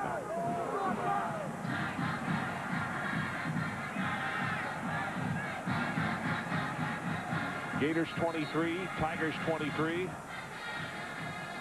Mike, and as it turns out, that huge defensive stand after Auburn had gone for the fake punt, and it looks as though they're going to give a touchdown gift to Florida, but the defense kept pushing them back, and Florida came away with 3 rather than 7. That was big. Could turn out to be as big a point, if not the biggest, of this ball game.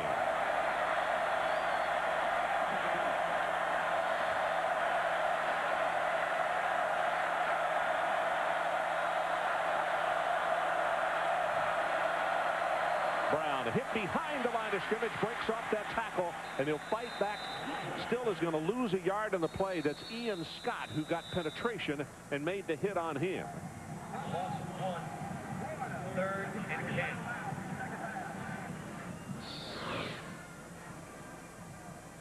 Here's the play from behind. You see the penetration that Florida gets. Ronnie Brown just trying to cover that football. That's the most important thing to him, to keep the ball. Mike, you talked about the offensive line and lack of depth as far as Florida's concerned.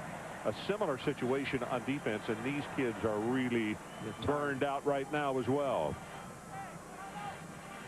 Now, Damon Duvall, Ron, talking to Eddie Grand, the special teams coach, he said Damon Duvall come out, and he misses one here short in the warm-up, but he'll come out 2 hours before the game and practice his kicking. Well, you see everybody staying away from him. That's the way he would like to see it happen. And obviously he has done it under very big situations. The one last year I thought was as pressure-packed as any you could have. You're playing the #1 team in America. I can't tell you how the wind was gusting, and the rain is coming down, and he just was not deterred by any of that. Continuing to look up at the clock. 40 seconds left in the ball game. We're tied at 23. Notre Dame Air Force coming up immediately following our game here.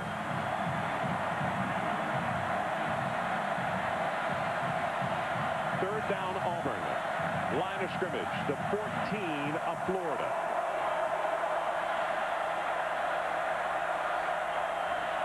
They give it to Brown.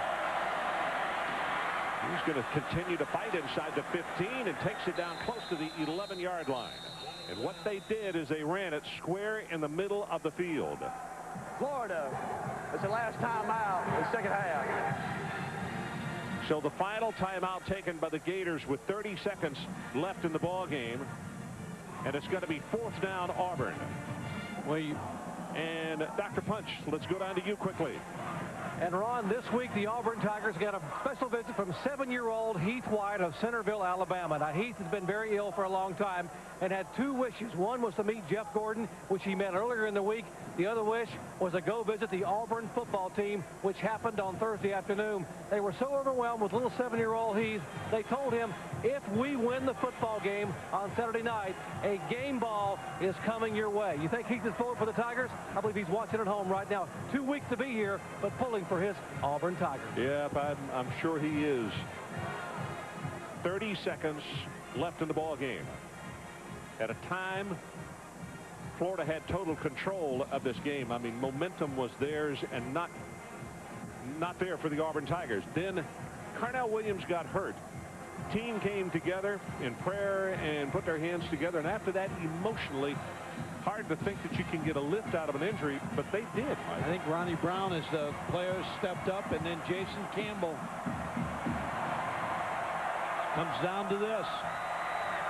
Here comes Damon Duvall on 4th down. The ball is going to be placed down. It looks like the 13-yard line, so it's going to be a 23-yard attempt. Last year, he broke the hearts of #1 Florida with a 44-yarder. Can he do it 2 years in a row? Good pass. Kick is on its way. It's blocked.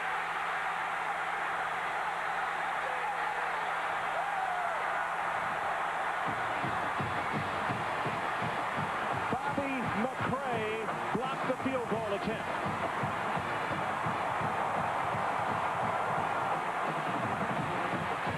Mike, sometimes when you're in a semi-slump, sometimes the kicker seems to take just a little more time than usual. Ronnie, he had one blocked against Syracuse the same way in an overtime situation. It doesn't get up. There's not enough height on this football. It's blocked right there. Bobby McCray leaping high.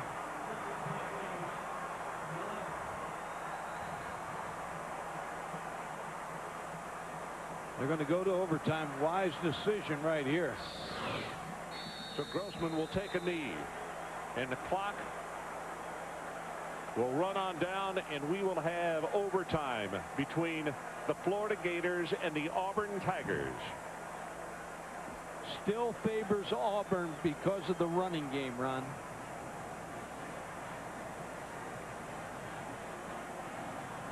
So regulation is in the books. Gators 23, Tigers 23. Back with overtime. This ordinary-looking bed is the key to a restful night's sleep. Even though it may look like an ordinary mattress, it's more comfortable than you can ever imagine. Introducing the Nautilus Sleep System. Nautilus uses variable support chambers designed to let you control the comfort on your side of the bed. Individual remote controls allow you to increase or decrease the firmness on your side of the bed, so you can have that feather-soft feel, and your spouse can get the extra firm support he or she has always wanted. Features like a wool blend pillow top for winter, a silk blend pillow top for summer, and our unique comfort layer make Nautilus the choice for a great night's sleep. It's time you feel the instant comfort of Nautilus, with no money down and payments as low as $30 a month. Try Nautilus in your home. We guarantee the best sleep you've had in years. If you're not completely satisfied within 12 weeks, return it for a full refund of the purchase price. Call now for your free video and brochure and discover instant comfort with the Nautilus Sleep System. We are getting set for Notre Dame and Air Force from Colorado Springs. The Falcons trying to soar on and keep their unbeaten dream alive. But right now, back to the swamp in overtime, Ron. So welcome back to Gainesville, Florida. Overtime about to occur between Auburn and the Florida Gators, tied at 23. And of course, the coin toss. Mike, talk about this. We know the possession rules, no game clock, only a play clock. And after the first 2 periods, then you have to go for 2 points. Talk about why it is an advantage to go on defense first. Well, because you want to find out what the first team's going to get. If they get a field goal, then you know with the touchdown you can win. You can play a little safer. The 2-point play is interesting because Auburn has already used 2 two-point plays, and they made both 2-point plays. Jason Campbell ran on both of them. So it'd be interesting to see if we get to that point what their third 2-point play is. No, just not too many weeks ago, we were in Knoxville, Tennessee, and that was a 6 overtime game. And there were some really fatigued kids in that one. We would hope that this one wouldn't go that long. Here comes the coin toss. Offense, defense, at the end of the field going to play on, okay? Whoever wins it's going to get to choose between those options, and the other one's going to choose the other, okay? You qualify, it's in the other. Heads, he called heads. It is heads. We're going on defense. All right. Which end of the field do you want to play on? Let's go. The captain representing Auburn. Looks like the Tigers have won the toss. Didn't flip that very high, did he? Chose to go on defense. We will play on this end of the field in the first period. Florida at least choosing to decide where their band's at.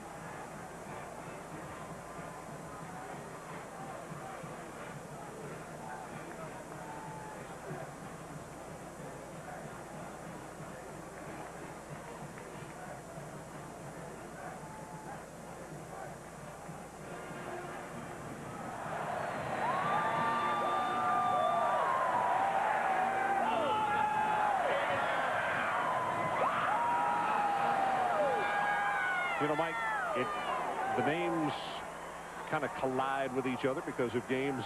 It seems like they come and go very quickly. This is the same officiating crew that we had for the 6 overtime game in Knoxville. Well, they're in shape. They know what to do.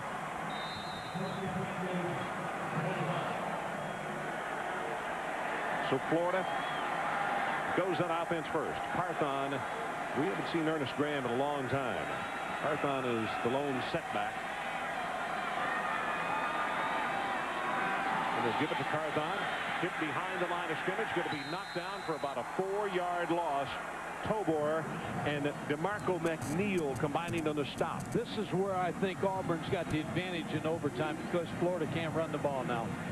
They haven't run the ball since midway in the third quarter because all of a sudden the offensive line is tired. They're lined up, and Auburn's getting a defensive signal here. Quick out pass, and they throw it complete.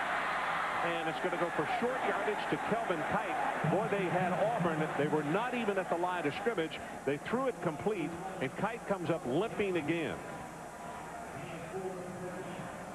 Big third down for Rex Grossman. I was talking about the offensive line, Ron. When you got 5 and 6 offensive linemen, that's all you've got. Usually in the fourth quarter, they wear out a little bit, and you can't run the football.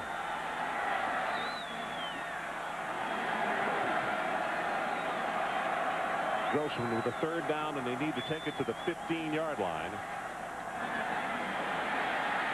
Under pressure, got a man in the end zone. Touchdown, Taylor Jacobs.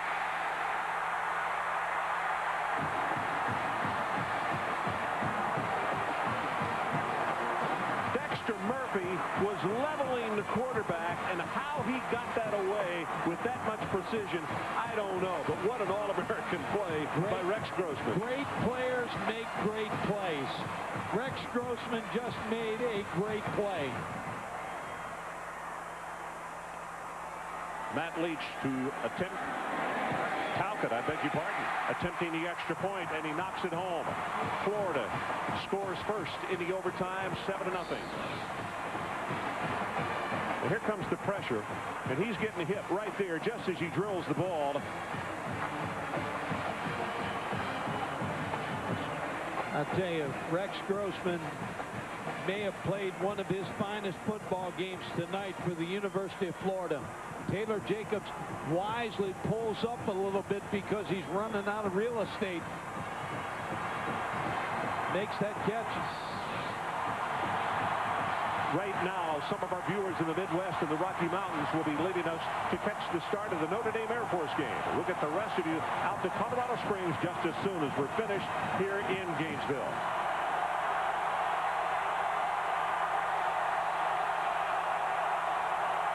So here comes Auburn on offense. And this crowd is extremely loud. Campbell with an audible. A run option. Campbell being hit from behind. He's still going to have 5, maybe 7 yards into play. Todd McCullough will get him. But the big fella, 6'4", 220, and he still can motor pretty good. Todd McCullough with a good effort to bring down Jason Campbell. Or if he'd have got that corner, he'd have gone a longer way. Daniel Cobb looking on. He was the starter tonight. Just the opposite of last year when Campbell started and Cobb came in and relief. Brown, nothing to the left, nothing to the right. He's going to be hit, posted and in, knocked down. No gain of the play, possibly a loss of 1. Scott and McCullough combining on the stop. And now a huge third down play, Auburn. Of course, it's 4-down territory here because they got to have a touch. 2 plays. This is where you figure the ball's going to be in Jason Campbell's hand in a run-pass situation.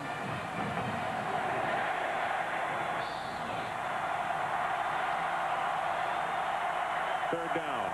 They need to take it to the 15-yard line. We're in overtime. Gators 30, Tigers 23.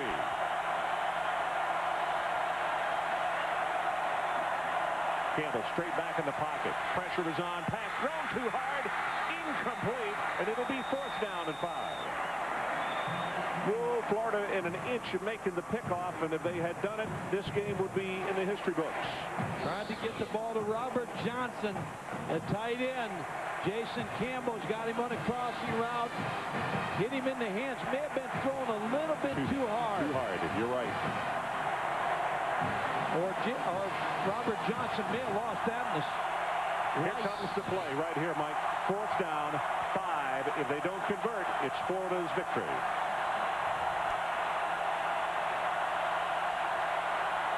Campbell sets to throw. Under pressure, now going to scramble. He is tackled. He will not have it. And the Florida Gators in overtime have defeated the Auburn Tigers. Clint Mitchell is the man who made the tackle. Florida celebrates, and Auburn, who made an unbelievable display to come back in this ball game, goes home as a loser this evening.